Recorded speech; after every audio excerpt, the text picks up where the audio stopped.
देवी भवानी मां सत्य साई भवानी मां देवी भवानी मां सत्य साई भवानी मां देवी भवानी मां सत्य साई भवानी देवी भवानी सत्य साई भवानी दया करो साई मां कृपा करो साई दया करो साई कृपा करो साई दया करो साई कृपा करो साई दया करो साई कृपा करो साई जय मां जय देवी भवानी जय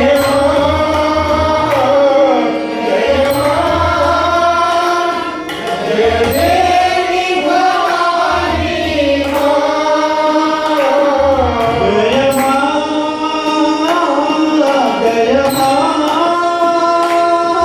जय देवी भवानी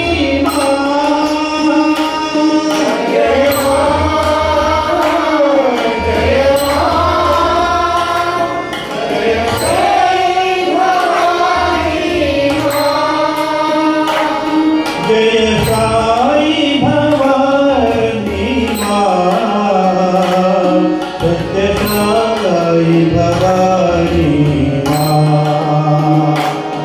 जय साई भवानी जय साई भवानी जय भक्ति वासिनी जय साई भवानी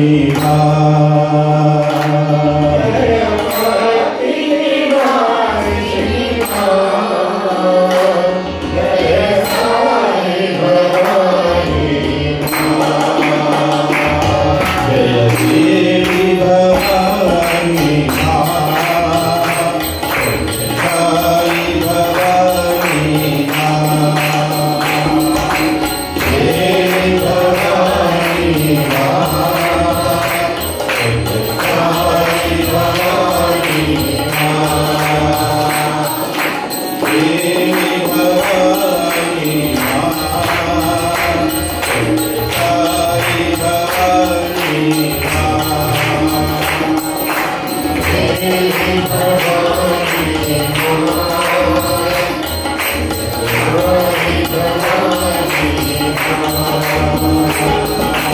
दया करो साई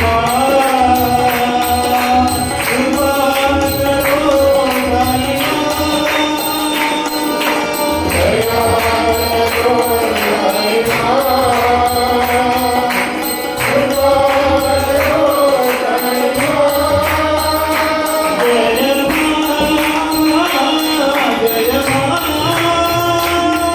जय देवी भवानी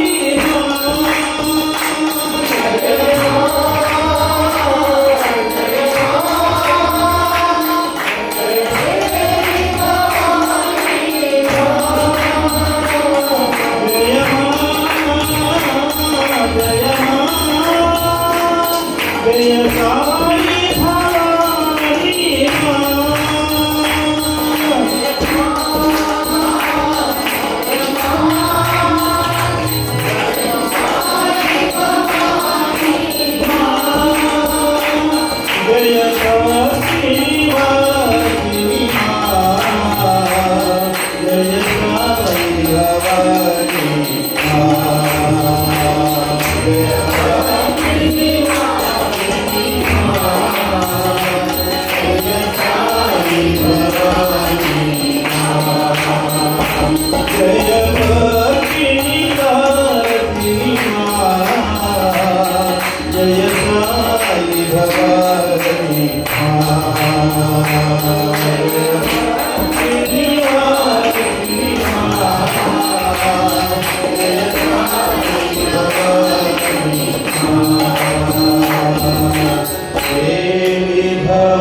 Hare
Hare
जय जय जय हे मधुसूदना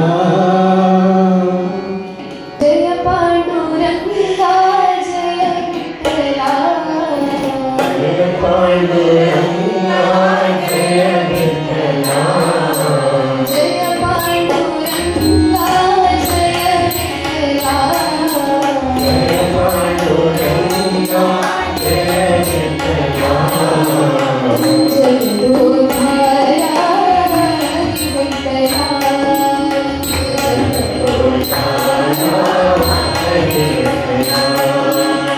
जय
पाहि मां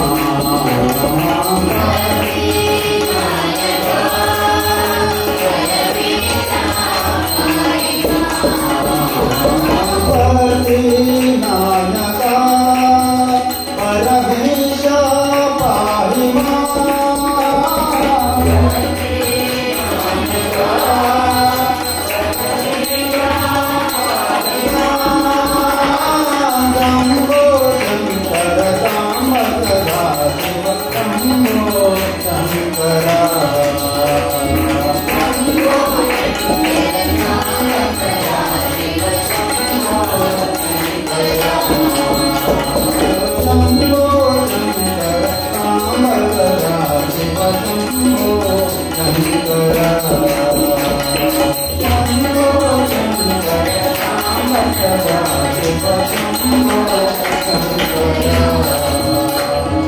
शंभो शंकर राम सदा शिव शंभो शंकरा नमः पार्वती पतये हर हर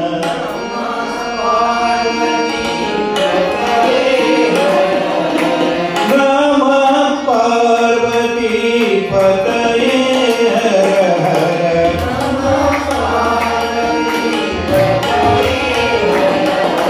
हर शंकर महादेवा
सदा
शिवा महादेवा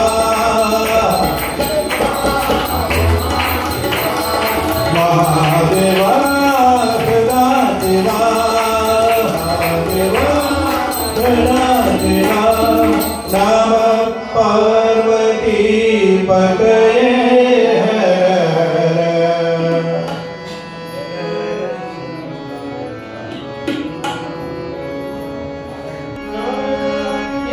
हरि नाम भजो रे नारायण विद पारायण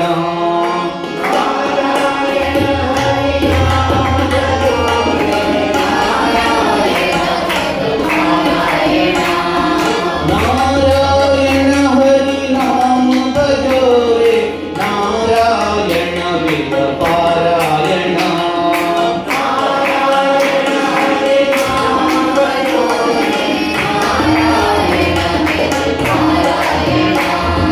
करुणा भरणा भव भय हरणा करुणा भरणा करुणा भरणा भव भय हरणा करुणा भरणा पावन चरणा पतित जनावन पावन चरणा पतित जनावन नारायण हरि नारायण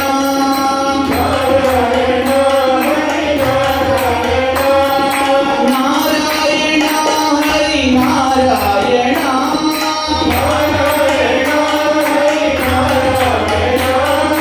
नारायण साई नारायण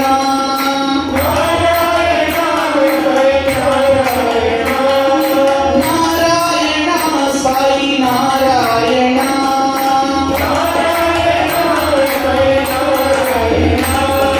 नारायण हरि नाम भजो रे नारायण पारायण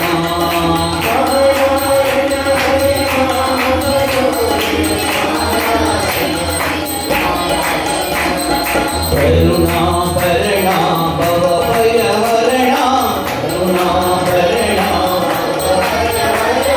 पावन चरणा पतित जनावन नारायण हरि नारायण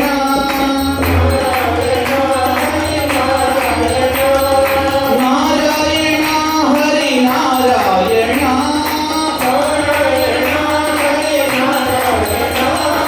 नारायण साई नारायण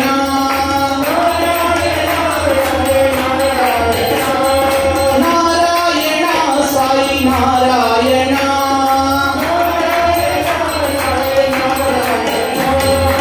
नारायण हरि नाम भजो रे नारायण वेद पारायण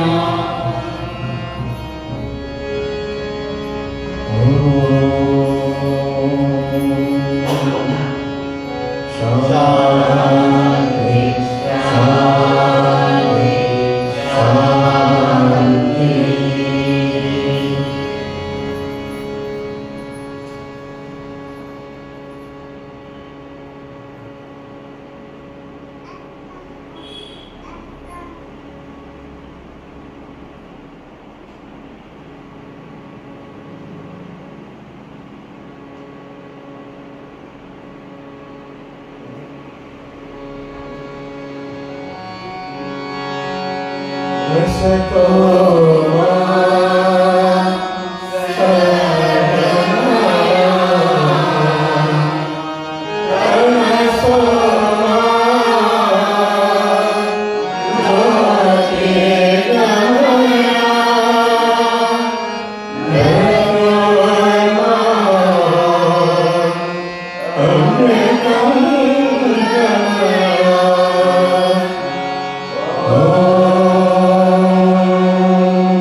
ಓಂ ಶ್ರೀ ಸಾಯಿರಾಮ್. ಓಂ ಶ್ರೀ ಸಾಯಿರಾಮ್. ಓಂ ಶ್ರೀ ಸಾಯಿರಾಮ್. ಇವತ್ತು ವಿಶೇಷ ಅಂತ ಹೇಳಿದರೆ ನಮ್ಮ ಅಂಕೋಲೆಕರಣ್ಣವರು ಕಾರವಾರದಿಂದ ಬಂದಿದ್ದಾರೆ.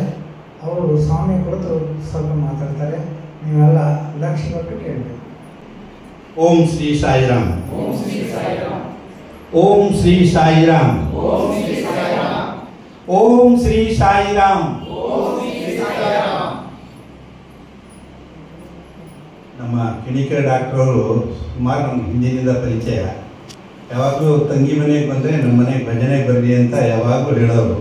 ನಾನು ಅದಕ್ಕಾಗಿ ಗುರುವಾರ ನೋಡಿಕೊಂಡು ಇಲ್ಲಿ ಅವಕಾಶ ಸಿಗ್ತದೆ ಅಂತ ಹೇಳೋ ಲೆಕ್ಕದಲ್ಲಿ ಕಾರವಾರದಿಂದ ಗಣಪತಿ ಹಬ್ಬ ಮಾಡಿ ನಮ್ಮ ಅಮ್ಮನವರ ವಾರ್ಷಿಕ ಮುಗಿಸಿ ನವಮಿಗೆ ಇಲ್ಲಿ ಬಂದೆ. ಆದರೆ ಇಲ್ಲಿ ಭಜನೆಯಲ್ಲಿ ಪಾಲ್ಗೊಳ್ಳಬೇಕು ಅಂತಂದರೆ ತುಂಬ ಪುಟ್ಪರ್ತಿದು ಪ್ರತಿಧ್ವನಿಸ್ತಕ್ಕಂಥ ಒಂದು ತುಂಬ ಚೆನ್ನಾಗಿ ಹಾಡೋರು ಇದ್ದಾರೆ. ಅದು ಹೃದಯಕ್ಕೆ ಅಪೀಲ್ ಆಗ್ತದೆ. ಹೀಗಾಗಿ ಎಲ್ಲ ಸಮಿತಿಗಳಲ್ಲಿ ಆ ಥರ ಒಂದು ಮಟ್ಟ ಇಲ್ಲ. ಮತ್ತು ವಾದ್ಯಗಳು ಇಲ್ಲ. ಬರೀ ಕಂಜರ್ ತಗೊಂಡು ಹೋದರೆ ಭಜನೆ ಕಂಜರಲ್ಲಿ ತಬಲಸ್ಟ್ ಇರಲ್ಲ, ಹಾರ್ಮೋನಿಯಂ ಇರಲ್ಲ, ಶ್ರುತಿ ಇರಲ್ಲ, ಏನಿರಲ್ಲ. ಎಲ್ಲಿ ಮಾನಸಿಕವಾಗಿ ನಮ್ಗೆ ನೆಮ್ಮದಿ ಸಿಗ್ತದೆ ಅಲ್ಲಿ ಹುಡ್ಕೊಂಡು ಹೋಗಬೇಕು ಮನುಷ್ಯ. ಹೇಗೆ ಜೇನ್ನೋಣ ಹೂವಿನಲ್ಲಿ ಮಕರಂದ ಹುಡ್ಕೊಂಡು ಹೋಗ್ತದೋ ಹಾಗೆ ನಾವು ಸಾಯಿ ಡ್ಯೂಟಿಗಳು ಎಲ್ಲಿ ಭಜನೆ ತುಂಬ ಚೆನ್ನಾಗಿ ನಡೀತದೆ ಅಲ್ಲಿ ಬಹಳ ಇಂಟ್ರೆಸ್ಟ್ ತಗೊಂಡು ಆ ಕ್ಷೇತ್ರಕ್ಕೆ ಹೋಗಿ ಇದು ಮಾಡಬೇಕು. ಆದರೆ ಸ್ವಾಮಿ ಹೇಳ್ತಾರೆ, ಈಗಿನ ಜನರ ಟೀಕೆ ಇದೆ ಅಲ್ಲ, ಟೀಕೆ ಕೇಳೋಕ್ಕೆ ಅಷ್ಟು ಇಂಟ್ರೆಸ್ಟ್ ತಗೊಂಡು ಕಿವಿ ಕೊಡ್ತಾರಂತೆ. ಅದನ್ನೇ ಭಜನೆಗೆ ಕೊಟ್ಟರೆ ಜೀವನ ಪಾವನ ಆಗ್ತದೆ. ಅದನ್ನು ಸಾಯಿ ಡ್ಯೂಟಿಗಳು ತಿಳ್ಕೊಳ್ಬೇಕು ಅಂತೇಳಿ ಹೇಳ್ತಾರೆ. ಯಾರೇ ಒಬ್ಬರ ಬಗ್ಗೆ ಅಪಸ್ವರ ಹೇಳ್ತಾರಲ್ಲ, ಅದರಿಂದ ಅತೀ ದೂರ ಇದ್ದಷ್ಟು ನಮ್ಗೆ ಮಾನಸಿಕ ಶಾಂತಿ. ಅದಕ್ಕೆ ಮನುಷ್ಯ ಹೇಗಿದೆ ಅಂದರೆ ಸ್ವಾಮಿ ಹೇಳೋದು, ಇದಕ್ಕೊಂದು ಮಸಾಲೆ ಹಚ್ಚುವ ಗುಣ ಇದೆ. ಅಲ್ಲಿ ಇರುವುದಿಷ್ಟೇ ಇರುತ್ತೆ, ಅದಕ್ಕೆ ಒಗ್ಗರಣೆ ಕೊಟ್ಟು ಮಸಾಲೆ ಹಚ್ಚಿ ನೀವು ಅದನ್ನು ದೊಡ್ಡದು ಮಾಡಿ ಹೇಳಿ ವಾತಾವರಣ ಕೆಡಿಸ್ತೀರಿ, ನೀವು ಕೆಡಿಸ್ತೀರಿ, ಕೇಳಿದವರು ತಮ್ಮ ಅಸ್ತಿತ್ವವನ್ನು ಕಳ್ಕೊಳ್ತಾರೆ. ಭಜನೆ ಆದಮೇಲೆ ಒಂದು ನಮ್ಮ ಭಜನೆ ಟ್ರೈನಿಂಗಲ್ಲಿ ಒಂದು 5 ನಿಮಿಷ ಮೌನವಾಗಿ ಕೂತ್ಕೋಬೇಕಂತ. ನಮಗೇನಾಗ್ತದೆ, ಪ್ರಸಾದ ಮೇಲೆ ಸ್ವಲ್ಪ ಲಕ್ಷ್ಯ ಇರುತ್ತದೆ. ಕೆಲವು ಕಡೆ ಮನೆಗೆ ಹೋಗ್ಬೇಕನ್ನೋ ತರಾತುರಿ ಇರ್ತದೆ, ಅದ್ರ ಕಡೆ ಗಮನ ಇರೋದ್ರಿಂದ ನಾವು ಮೌನ ಕೂತ್ಕೊಳ್ಳೋಕೆ ಅಷ್ಟೊಂದು ಗಮನ ಕೊಡಲ್ಲ. ಅದು ಇಲ್ಲಿದ್ರೆ ಏನಾಗ್ತದೆ ಅಂತ ಹೇಳ್ತಾರೆ ಸ್ವಾಮಿ. ಇಲ್ಲಿ ಪಾಸಿಟಿವ್ ವೈಬ್ರೇಷನ್ ನಾವು ಕ್ರಿಯೇಟ್ ಮಾಡ್ತೇವಲ್ಲ, ಆ ಪಾಸಿಟಿವ್ ವೈಬ್ರೇಷನ್ ಎಲ್ಲ ಕಡೆಗೂ ಈ ಪ್ರಪಂಚದಲ್ಲಿ ಇಲ್ಲ. ಸಾಯಿ ಮಂದಿರದಲ್ಲಿ, ಸಾಯಿ ಭಜನಾ ಮಂಡಳಿಗಳಲ್ಲಿ ಇದನ್ನ ನೀವು ಕ್ರಿಯೇಟ್ ಮಾಡಿದ್ದಕ್ಕೆ ನನಗೆ ಎಷ್ಟು ಸಂತೋಷ ಆಗ್ತದೆ ಅಂದರೆ, ಆದರೆ ಅದನ್ನು ಅಬ್ಸಾರ್ಬ್ ಮಾಡಿಕೊಂಡು ಯಾರ ಮಾತಿಗೂ ಕೇಳದೆ, ಅವ್ರು ಏನು ಬೇಕಾದ್ರೆ ತಿಳ್ಕೊಳ್ಳಿ, ಯಾರ ಮಾತಿಗೂ ಕಿವಿಗೊಡದೆ, ನೀವು ಮಾತಾಡದೆ ಇದನ್ನು ತುಂಬಿಕೊಂಡು ಸೀದಾ ಮನೆಗೆ ಹೋಗ್ಬೇಕಂತೆ. ಆವಾಗ ಆ ಭಜನೆಯ ಪರಿಣಾಮ ನಮಗೆ ಆಗ್ತದೆ. ಭಜನೆಗೆ ಈ ಕಲಿಯುಗದಲ್ಲಿ ಭಜನೆಗೆ ಕೇಳೋದು ಅಷ್ಟು ಸುಲಭ ಅಲ್ಲ. ಇದು ನಾವು ಸತ್ಯಸಾಯಿ ಸೇವಾ ಸಂಸ್ಥೆಯಿಂದ ಆರಿಸಿರ್ತಕ್ಕಂಥ ಏನು ಭಕ್ತರು ಅನ್ನೋಕ್ಕಿಂತ ಸ್ವಾಮಿ ಹೇಳ್ತಾರೆ, ನಾನು ಇನ್ನೂ ಒಬ್ಬರು ಭಕ್ತರು ಸಿಗಲಿಲ್ಲ ಅಂತ. ನೋಡಿ, ನಾವೇನು ಹೇಳ್ಕೊಳ್ತೇವೆ, ನಾನು ಕಾರವಾರ ಸತ್ಯಸಾಯಿ ಸೇವಾ ಸಂಸ್ಥೆ ಜಿಲ್ಲಾಧ್ಯಕ್ಷ, ನಾ ಭಕ್ತ ಅಂತ ಅಂದ್ಕೊಳ್ತೇನೆ. ಆದರೆ ಭಕ್ತ ಅನ್ನೋ ಶಬ್ದ ಇದೆ ಅಲ್ಲ, ಅದು ಇನ್ನೂ ನಮಗೆ ಅಪ್ಲೈ ಆಗಲ್ಲ. ಯಾಕೆಂದರೆ ನಮ್ಮ ಹೃದಯ ಎಲ್ಲಿವರೆಗೆ ಪ್ರೇಮದಿಂದ ತುಂಬಲ್ಲ. ಪ್ರೇಮದ ವ್ಯಕ್ತ ಸ್ವರೂಪವೇ ಏನು? ದೇವರು. Love is god, god is love ಅಂತ ಹೇಳ್ತಾರೆ. ನಾವು ಯಾರೂ ಪ್ರೇಮ ಸ್ವರೂಪಿಗಳ ಆಗ್ತಾ ಇಲ್ಲ, ಆಗಬೇಕಾಗಿದೆ. ಆದರೆ ಯಾಕೆ ಆಗ್ತಾ ಇಲ್ಲ ಅಂತ ಹೇಳಿದ್ರೆ, ಈ ಸಂಸಾರದ ಜಂಜಾಟದಲ್ಲಿ ಆ ಮಟ್ಟಕ್ಕೆ ನಾವು ಏರಕ್ಕೆ ಆಗ್ತಾ ಇಲ್ಲ. ನಾವೆಲ್ಲರೂ ಸಾಯಿ ಡ್ಯೂಟಿ ಅಂದ್ಕೊಳ್ತೇವೆ. ಆದರೆ ಭಗವಂತ ನಾವು ಬರ್ತ್ಡೇಗೆ ಹೋದವಾಗ ಹೇಳಿದ್ರೆ, ಇನ್ನೂ ನನಗೆ ಒಬ್ಬ ಭಕ್ತ ಸಿಗಲಿಲ್ಲ ಅಂತ. ಶಿರ್ಡಿಯವರಿಗೆ ಒಬ್ಬ ಶ್ಯಾಮ ಅಂತ ಯಾರೋ ಒಬ್ಬ ಭಕ್ತ ಸಿಕ್ಕಿದ್ನಂತ ಅವ್ರು ಹೇಳಿದರು ಹಿಂದೆ. ಸೊ ಈ ಅವತಾರ ಬಂದವಾಗ ಸ್ವಾಮಿ ಹೇಳ್ತಾರೆ, ನನಗೆ ಭಕ್ತರನ್ನು ಇನ್ನೂ ಸಿಗುವುದಿಲ್ಲ. ಅದಕ್ಕಾಗಿ ನಮ್ಗೆ ಏನು ಅವರು ಹೇಳ್ತಾರೆ ಗೊತ್ತಾ, ದಿವ್ಯಾತ್ಮ ಸ್ವರೂಪಲಾರ, ಪ್ರೇಮ ಸ್ವರೂಪಲಾರ, ದೈವ ಸ್ವರೂಪಲಾರ, ಇಂಥದ್ದೇ ಇದು ಹೇಳ್ತಾರೆ. ನನ್ನ ಪ್ರೀತಿಯ ಭಕ್ತರೇ ಅಂತ ಯಾವತ್ತೂ ಅವರು ತಮ್ಮ ಅವತಾರದ ಅವಧಿಯಲ್ಲಿ ಹೇಳಿಲ್ಲ ಭಗವಂತ. ಇನ್ನೂ ನಾವು ಆ ಮಟ್ಟಕ್ಕೆ ಮುಟ್ಟಬೇಕು, ಅದಕ್ಕೆ ನಮ್ಮ ಸಾಧನೆ ನಡೀತಾ ಇದೆ. ಆಮೇಲೆ ಈ ಚಿಂತನೆ ವಿಚಾರನೂ ಅಷ್ಟೇ. ಭಜನೆ ಏನಾಗ್ತದೆ ಅಂತ ಹೇಳಿದ್ರೆ, ಭಜನೆಯಲ್ಲಿ ಪ್ರೇಮ ತುಂಬುತ್ತದೆ ಏನು, ಆಮೇಲೆ ಮತ್ತೆ ನಾರ್ಮಲ್ಲಿಗೆ ಇಳೀತದೆ. ಅದನ್ನು ಇದು ಅಬ್ಸಾರ್ವ್ ಮಾಡ್ಕೊಂಡಾಗ ಮಾತ್ರ ನಾವು ಮನೆಯವರೆಗಾದ್ರೂ ಅದನ್ನು ತಗೊಂಡು ಹೋಗೋಕ್ಕಾಗ್ತದೆ, ಇಲ್ಲಾಂದರೆ ಇಲ್ಲೇ ಬಿಟ್ಟು ಹೋಗಿ ಇದಾಗ್ತದೆ. ಆದರೆ ಸ್ವಾಮಿ ಹೇಳೋದು, ನೀವು ನನಗೆ ದೇವರು ಅಂತೀರಲ್ಲ, ಹೌದು ನಾನು ಅವತಾರ ತಗೊಂಡು ಬಂದಿದ್ದೀನಿ, ಆದರೆ ನಾ ಬಂದದ್ದು ಯಾಕೆ ಗೊತ್ತಾ, ನನಗಿಲ್ಲಿ ಯಾರು ಭಕ್ತರಿದ್ದಾರೆ ಅಂತ ಹುಡುಕಾಗಿ ಬಂದಿರೋದು. ನನಗೆ ಭಕ್ತರು ಯಾರು ಮತ್ತು ನೀವು ಯಾರು ನಾವು ಯಾರು ಅನ್ನೋ ಸಂಬಂಧ ಹೇಳ್ತಾರೆ. ನೀವು ನನಗೆ ದೇವರು ಹೇಳ್ತೀರಲ್ಲ, ನೀವು ನನ್ನ ಹಾಗೆ ದೇವರು ಈ ಪ್ರಪಂಚದಲ್ಲಿ ಅಂತ ಹೇಳಕ್ಕೆ ನಾನು ಬಂದಿದ್ದೀನಿ.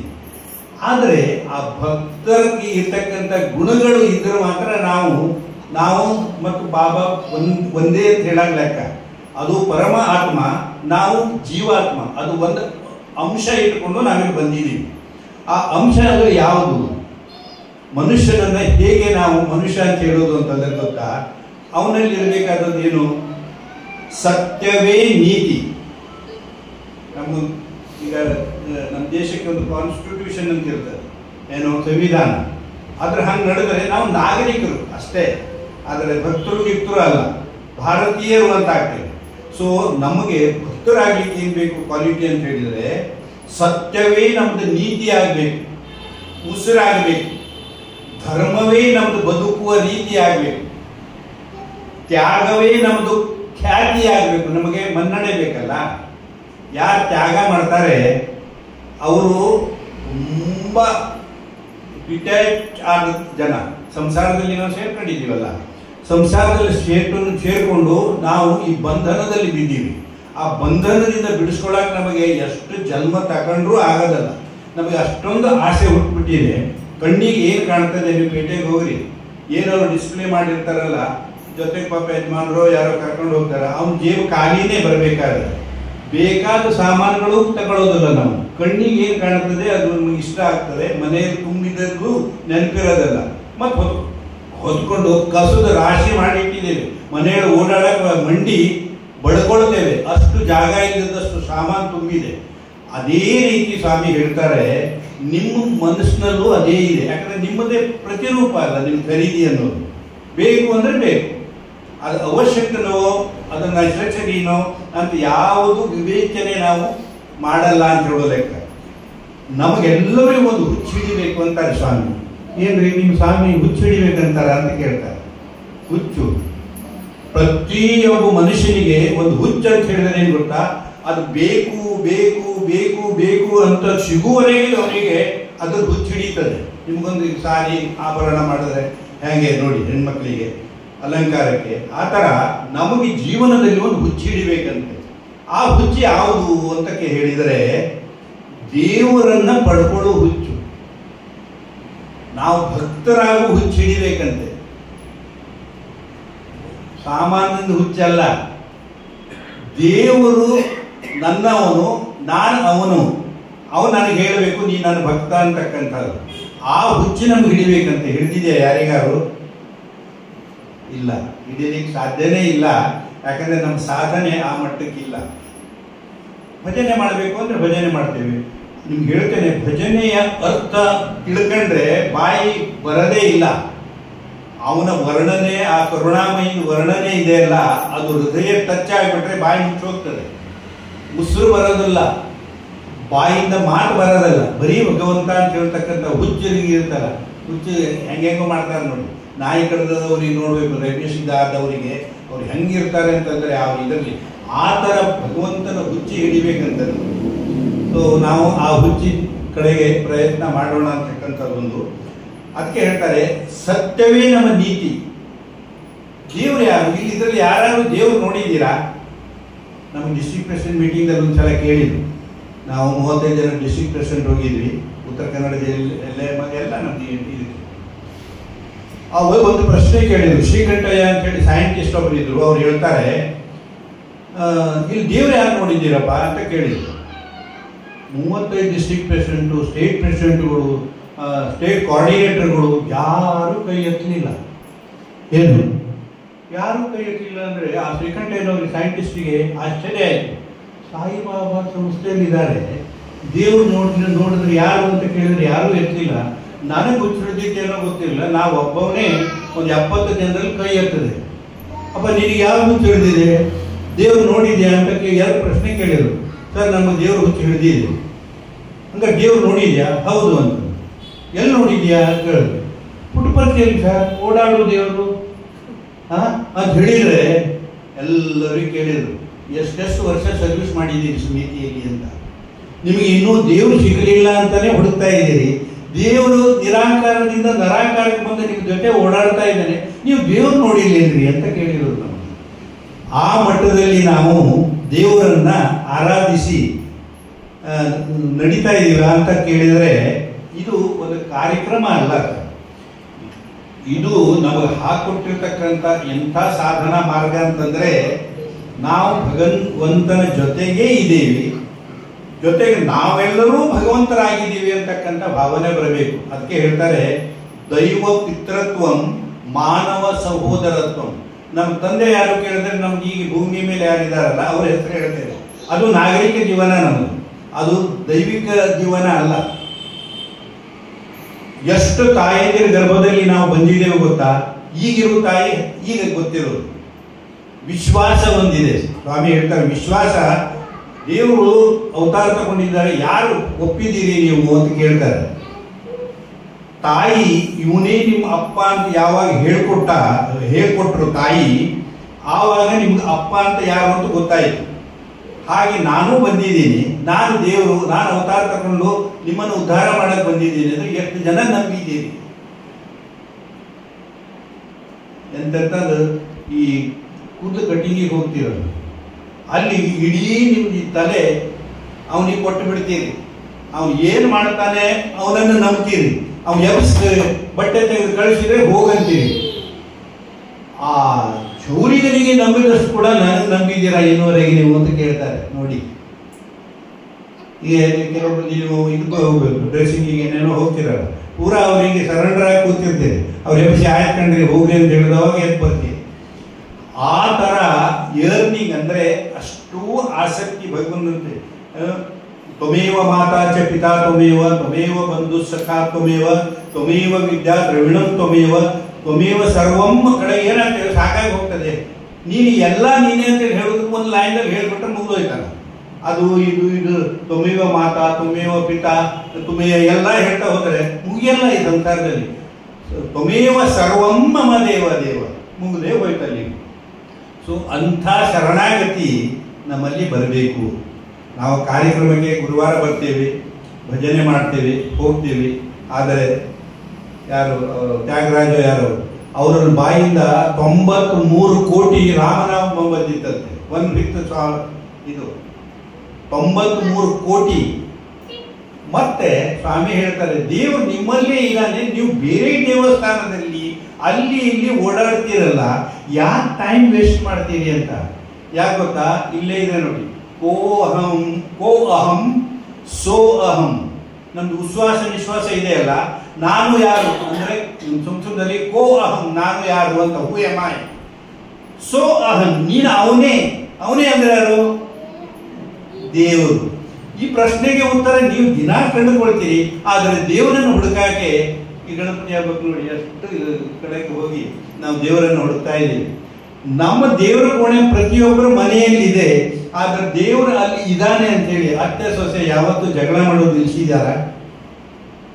ದೇವರ ಮುಂದೆ ನಾವು ಮನೆಯಲ್ಲಿ ವಾತಾವರಣ ಎಂತ ಕ್ರಿಯೇಟ್ ಮಾಡಬೇಕು ದೇವರ ಮುಂದೆ. ಎಲ್ಲಾ ಹಿಂದೂ ಇದರಲ್ಲಿ ಬೇರೆ ಬೇರೆ ಮನೆಗೆ ಗೊತ್ತಿಲ್ಲ ಧರ್ಮದಲ್ಲಿ ಹೇಗಿರ್ತದೆ ಅಂತೇಳಿ ದೇವರ ಕೋಣೆ ಮನೆಯಲ್ಲಿ ಶೃಂಗಾರ ಮಾಡಿ ಇಟ್ಟರು ಕೂಡ ನಮಗೆ ಮನಸ್ಸಿನಲ್ಲಿ ಅತ್ತೆಗೆ ಏನ್ ಹೇಳ್ತಾರೆ ಇಂಗ್ಲಿಷಲ್ಲಿ? ಮದರ್ ಇನ್ ಲಾ, ಕಾನೂನುಬದ್ಧವಾದ ತಾಯಿ. ಮದರ್ ಇನ್ ಲಾ, ತಂದೆ ತಾಯಿ ಏನ್ ಹೇಳ್ತಾರೆ? ಪೇರೆಂಟ್, ಪೋಷಕರು. Pay rent to your parent. ನೋಡಿ ಸ್ವಾಮಿ ಹೇಳ್ತಾರೆ pay rent to your parent ಅಂದ್ರೆ ಅವರ ಮುದಿಕಾಲದಲ್ಲಿ ಅವರಿಗೆ ನೀವು ರೆಂಟ್ ಕೊಡಬೇಕು ಅಂದರೆ ತಕ್ಕ ರೆಂಟ್ ಅಂತ ಕಿಶೆಯಲ್ಲಿ ಕೊಡುವುದಲ್ಲ. ಈ ಮಾನವ ಜನ್ಮ ಕೊಟ್ಟಿರೋ ತಂದೆ ತಾಯಿಗಳಿಗೆ ನಾವು ಋಣ ತೀರ್ಸಕ್ಕೆ ಸಾಧ್ಯನೇ ಇಲ್ಲ. ನಾವು ನಾಯಿಯ ಹೊಟ್ಟೆಯಲ್ಲಿ ಬಂದರೆ ನಾಯಿ ಮರಿ ಅಂತಿದ್ರು, ಬೆಕ್ಕಿನ ಹೊಟ್ಟೆಯಲ್ಲಿ ಬಂದರೆ ಬೆಕ್ಕಿ ಮರಿ ಅಂತಿದ್ರು, ಕತ್ತೆಗಾದ್ರೆ ಕತ್ತೆ ಮರಿ. ಆದರೆ ತಂದೆ ತಾಯಿ ಹೊಟ್ಟೆಯಲ್ಲಿ ಬಂದವಾಗ ನಮ್ಗೆ ಮಾನವ ಅಂತಾರೆ, ಮನುಷ್ಯ ಅಂತಾರೆ. ಈ ಮನುಷ್ಯ ಜನ್ಮಕ್ಕೆ ಕಾರಣೀಭೂತರಾದ್ರು ಅವರು ಕೂಡ ಅಷ್ಟೇ ಪುಣ್ಯ ಮಾಡಿ ನಮಗೆ ಜನ್ಮ ಕೊಟ್ಟಿದ್ದಾರೆ. 94 ಲಕ್ಷ ಜೀವರಾಶಿಯಲ್ಲಿ ದಾಟ್ಕೊಂಡು ಮನುಷ್ಯರಾಗುವುದಂದ್ರೆ ಅಷ್ಟು ಸುಲಭ ಅಲ್ಲ, ಯಾವತ್ತೂ ಸುಲಭ ಅಲ್ಲ.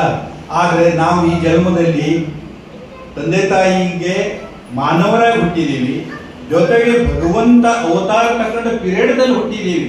ಎಷ್ಟು ಪುಣ್ಯವಂತರಿರ್ಬಹುದು ನಾವು. ಮಾನವ ಅಂದ್ರೆ ಮಾ ಅಂದ್ರೆ ಅಜ್ಞಾನ, ನ ಅಂದ್ರೆ ಇಲ್ಲದಂತೆ, ಓ ಅಂದ್ರೆ ವರ್ತಿಸುವನು. ಅಜ್ಞಾನ ಇಲ್ಲದಂತೆ ವರ್ತಿಸುವವನು ಮಾನವ. ಮಾನವನ ಆದ್ಮೇಲೆ ನಮ್ದು ಗುರಿ ಹೆಂಗಿರಬೇಕು ಅಂತಂದ್ರೆ ಸತ್ಯವೇ ನಮ್ಮ ಬದುಕುವ ರೀತಿ ಆಗಬೇಕು.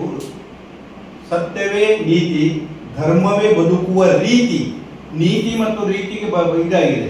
ಯಾವ ನೀತಿ ಈಗ ನಮಗಿದೆ, ಒಂದು ನೀತಿ, ಒಂದು ಇದರಲ್ಲಿ ಹೋಗ್ತೇವೆ, ಯಾವುದು ಆಫೀಸಲ್ಲಿ ಅದಕ್ಕೊಂದು ಕಟ್ಟಪ್ ಇದಿರ್ತದೆ, ಚೌಕಟ್ಟು, ಹೀಗೆ ಬದುಕಬೇಕು ಅಲ್ಲಿ ಅಂತ ಹೇಳೋದು.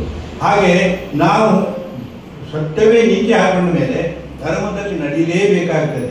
ಯಾರು ಧರ್ಮದಲ್ಲಿ ನಡೀತಾರೆ ಅವರಿಗೆ ಮಾನಸಿಕ ಶಾಂತಿ ಎಷ್ಟು ಗೊತ್ತಾ ಹೇಳೋದು. ನಾವು ಏನು ಮಾಡ್ತೇವೆ ಅಂತಂದ್ರೆ ನಾವು ಏನೇನೋ ಮಾಡಿ ಒಂದು ನಿದ್ದೆ ಕೂಡ, ನಿದ್ದೆ ಅಂದ್ರೆ ಏನು, ಈ ಪ್ರಪಂಚ ಮರೆಯೋದು, ಹೌದಲ್ಲ? ನಿದ್ದೆಯಲ್ಲಿ ನಾನು ನನ್ನ ಮನೆಯಲ್ಲಿ ಮಲಗಿದ್ದೇನೋ, ಯಾವ ಬೆಡ್ಡಲ್ಲಿ ಮಲಗಿದ್ದೇನೋ, ಯಾರ ಮನೆಯಲ್ಲಿ ಮಲಗಿದ್ದೇನೋ, ನಾನು ಯಾರ ಮಗ, ಯಾರ ತಾಯಿ, ನಂದು ಏನಾದ್ರು ನೆನಪಿರುತ್ತಾ? ಏನಾದ್ರು ಅದು ನೆನಪಿಟ್ಕೊಂಡ್ರೆ ನಿಮ್ಗೆ ಅವತ್ತು ನಿದ್ದೆ ಇಲ್ಲ ಅಂತಂದೇ ಅರ್ಥ, ಸರಿಯಾದ ನಿದ್ದೆ ಬರಲಿಲ್ಲ ಅಂತ ಅರ್ಥ. ಪ್ರಪಂಚ ಪೂರ್ತಿ ಮರೆತು ನೀವು ಇಂಡಿಪೆಂಡೆಂಟ್ ಆಗಿ ಭಗವಂತನಲ್ಲಿ ಏನು ಮುಳುಗಿದ್ದೀರಿ ಅನ್ನೋದೇ ನಿದ್ದೆ. ಅದು ಟೆಂಪರರಿ ನಿದ್ದೆ. ಆದರೆ ಶಾಶ್ವತ ನಿದ್ದೆ ಒಂದ್ಸಲ ಬರುತ್ತೆ, ಅದು ಮತ್ತೆ ವಾಪಸ್ಸು ನಾವು ಹೇಳಕ್ಕಾಗಲ್ಲ. ಇದು ಚರ ನಿದ್ರೆ, ಅದು ಸ್ಥಿರ ನಿದ್ರೆ, ಒನ್ಸ್ ಫಾರ್ ಆಲ್ ಮಲಗಿ ಇರೋದು ಏನು. ಸೊ ಆ ಮಲಗದವ ಹೇಗಿರ್ಬೇಕು ಅಂತಂದ್ರೆ, ಆಯ್ತಪ್ಪ ಈ ಸಂಸಾರದಲ್ಲಿ ಬಂದು ನನಗೆ ಯಾವ ಕಾರಣಕ್ಕಾಗಿ ಕಳಿಸಿದಾರೋ ಅದನ್ನೆಲ್ಲ ಮುಗಿಸ್ಕೊಂಡಿದ್ದೀನಿ, ಈಗ ಮತ್ತೆ ಇದರಲ್ಲಿ ಎಲ್ಲ ಏನು ನೋಡಬೇಕಾಗಿದ್ದೆಲ್ಲ ನೋಡಿದ್ದೀನಿ, ಮಾನವ ಜನ್ಮ ನನ್ನ ಸಾರ್ಥಕ ಆಯಿತು ಅಂತ ಭಗವಂತನಿಗೆ ಥ್ಯಾಂಕ್ಸ್ ಹೇಳಬೇಕಾದ್ರೆ ಅವನನ್ನು ನಾವು ನೋಡ್ತೇವೆ. ಆದರೆ ಮತ್ತೆ ಈ ದೇಹದಲ್ಲಿ ನಾವು ಇರೋದಿಲ್ಲ. ಅವಾಗ ಯಾರಿಗೆ ಪೂರ್ತಿ ಭಗವಂತನ ಪ್ರೀತಿ ಸಿಗ್ತದೆ ಮತ್ತು ತಾನು ದೇವರ ಮಟ್ಟಕ್ಕೆ ಬೆಳೆದೀನಿ ಅಂತ ಹೇಳಿದವಾಗ ಏನು ಗೊತ್ತಾ, ಅವು ಮತ್ತೆ ಈ ಭೂಮಿಯಲ್ಲಿ 23 ದಿವಸದ ಜಾಸ್ತಿ ಇರೋದಿಲ್ಲ. ತಾನಾಗಿ ದೇವರು ಸಾವು ಕಳಿಸ್ತಾನೆ, ಅದು ಮಾತು ಬೇರೆ. ಬಟ್ ಶರೀರ ನಾನಾಗಿ ಬಿಡಬೇಕು ಅಂತಂದ್ರೆ 23 ದಿವಸ ನಮಗೆ ಸ್ವಾಮಿದು ಸಂಕಲ್ಪ. ಆದರೆ ಹೇಳ್ತಾರೆ ಸ್ವಾಮಿ, ನೀವು ನನ್ನನ್ನು ನೋಡ್ಬೇಕಾದ್ರೆ ನೀವು ಈ ದೇಹ ನೀವಾಗಿ ಬಿಟ್ಟು ಬರುವಂಥದ್ದಾದ್ರೆ ನಿಮ್ಗೆ ಆ ಮಟ್ಟಕ್ಕೆ ಹೋದಾಗ 23 ದಿವಸದ್ದು ಇದು ಧ್ಯಾನ ಸ್ಥಿತಿಯಲ್ಲಿ ಕೂತವಾಗ ನೀವಾಗೆ ಈ ಶರೀರ ಬಿಡ್ತೀರಿ, ಯಾಕಂದ್ರೆ ಇದಕ್ಕೂ ನನಗೂ ಸಂಬಂಧ ಇಲ್ಲ ಅಂತ. ಈ ಶರೀರ ಮಾಧ್ಯಮ ಖಲು ಧರ್ಮ ಸಾಧನ. ಶರೀರ ಯಾಕೆ ಬೇಕು? ನೀವು ಬರೀ ಊಟ ಮಾಡಿರಿ ಅಂತ ನಾನು ಹೇಳ್ತೇನೆ, ಸರಿಯಾಗಿ ಒಳ್ಳೆ ಆರೋಗ್ಯ ಹುಡ್ತದೆ, ಅದು ಊಟ ಮಾಡ್ತಾನೇ ಇರಿ ಅಂತ ಯಾವತ್ತೂ ನಾನು ಹೇಳಿದ್ದೇನೆ ಕೇಳ್ತಾರೆ. ಊಟ ಮಾಡಿ ಯಾಕೆ ಗೊತ್ತಾ, ಈ ಶರೀರ ಸಾಧಕನಿಗೆ ಬೇಕು, ಸಾಧನೆ ಮಾಡಕ್ಕೆ ಸೇವೆ ಕರ್ಕೊಂಡು ಹೋಗ್ತಾರಲ್ಲ, ಅಲ್ಲಿ ಒಳ್ಳೆ ಹೆಲ್ತ್ ಬೇಕು, ಮತ್ತೆ ಪ್ರೇಮ ಬೇಕು. ಇದಕ್ಕಾಗಿ ನಿಮಗೆ ಈ ದೇಹ ಚೆನ್ನಾಗಿ ಇಟ್ಕೊಳ್ಳಿ ಅಂತ ಹೇಳೋದು. ಅದಕ್ಕಾಗಿ ದಯವಿಟ್ಟು ನಾವು ಏನು ಕೇಳಿದ್ದೀವಲ್ಲ ಅದರದ್ದು ಸ್ವಲ್ಪ ಆದರೂ ಆಚರಣೆಗೆ ತಂದರೆ, ಅದೇ ಹೇಳುದು ತ್ಯಾಗ ಮತ್ತೆ ಭೋಗ ಅಂತ ಹೇಳಿದೆ, ಗೊತ್ತಿದೆ. ಸತ್ಯವೇ ನೀತಿ, ಧರ್ಮವೇ ಬದುಕುವ ರೀತಿ, ತ್ಯಾಗವೇ ಖ್ಯಾತಿ, ಇದೇ ಮಾನವ ಜಾತಿ.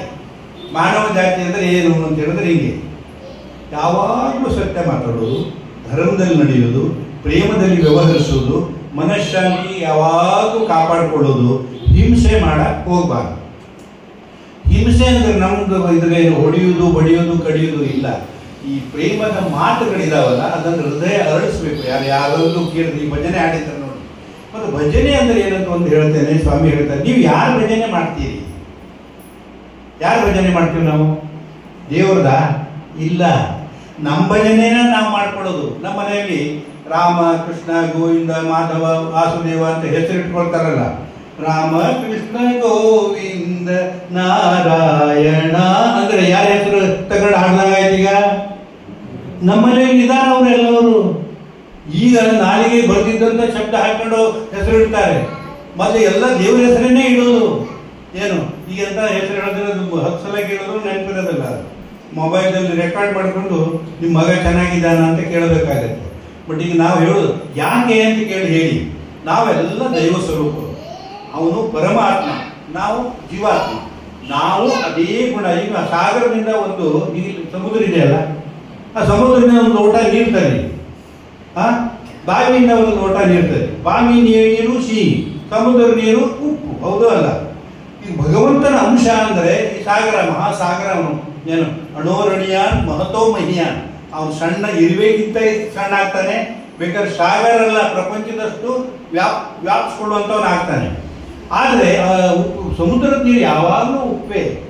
ಏನು ಅದಕ್ಕೆ ನಮಗೆ ಭಗವಂತನ ಅಂಶ ಆಗಿರೋದ್ರಿಂದ ನಮಗೆ ಭಗವಂತನ ಗುಣ ಬರಬೇಕೋ ಬೇಡ ಹೇಳಿ.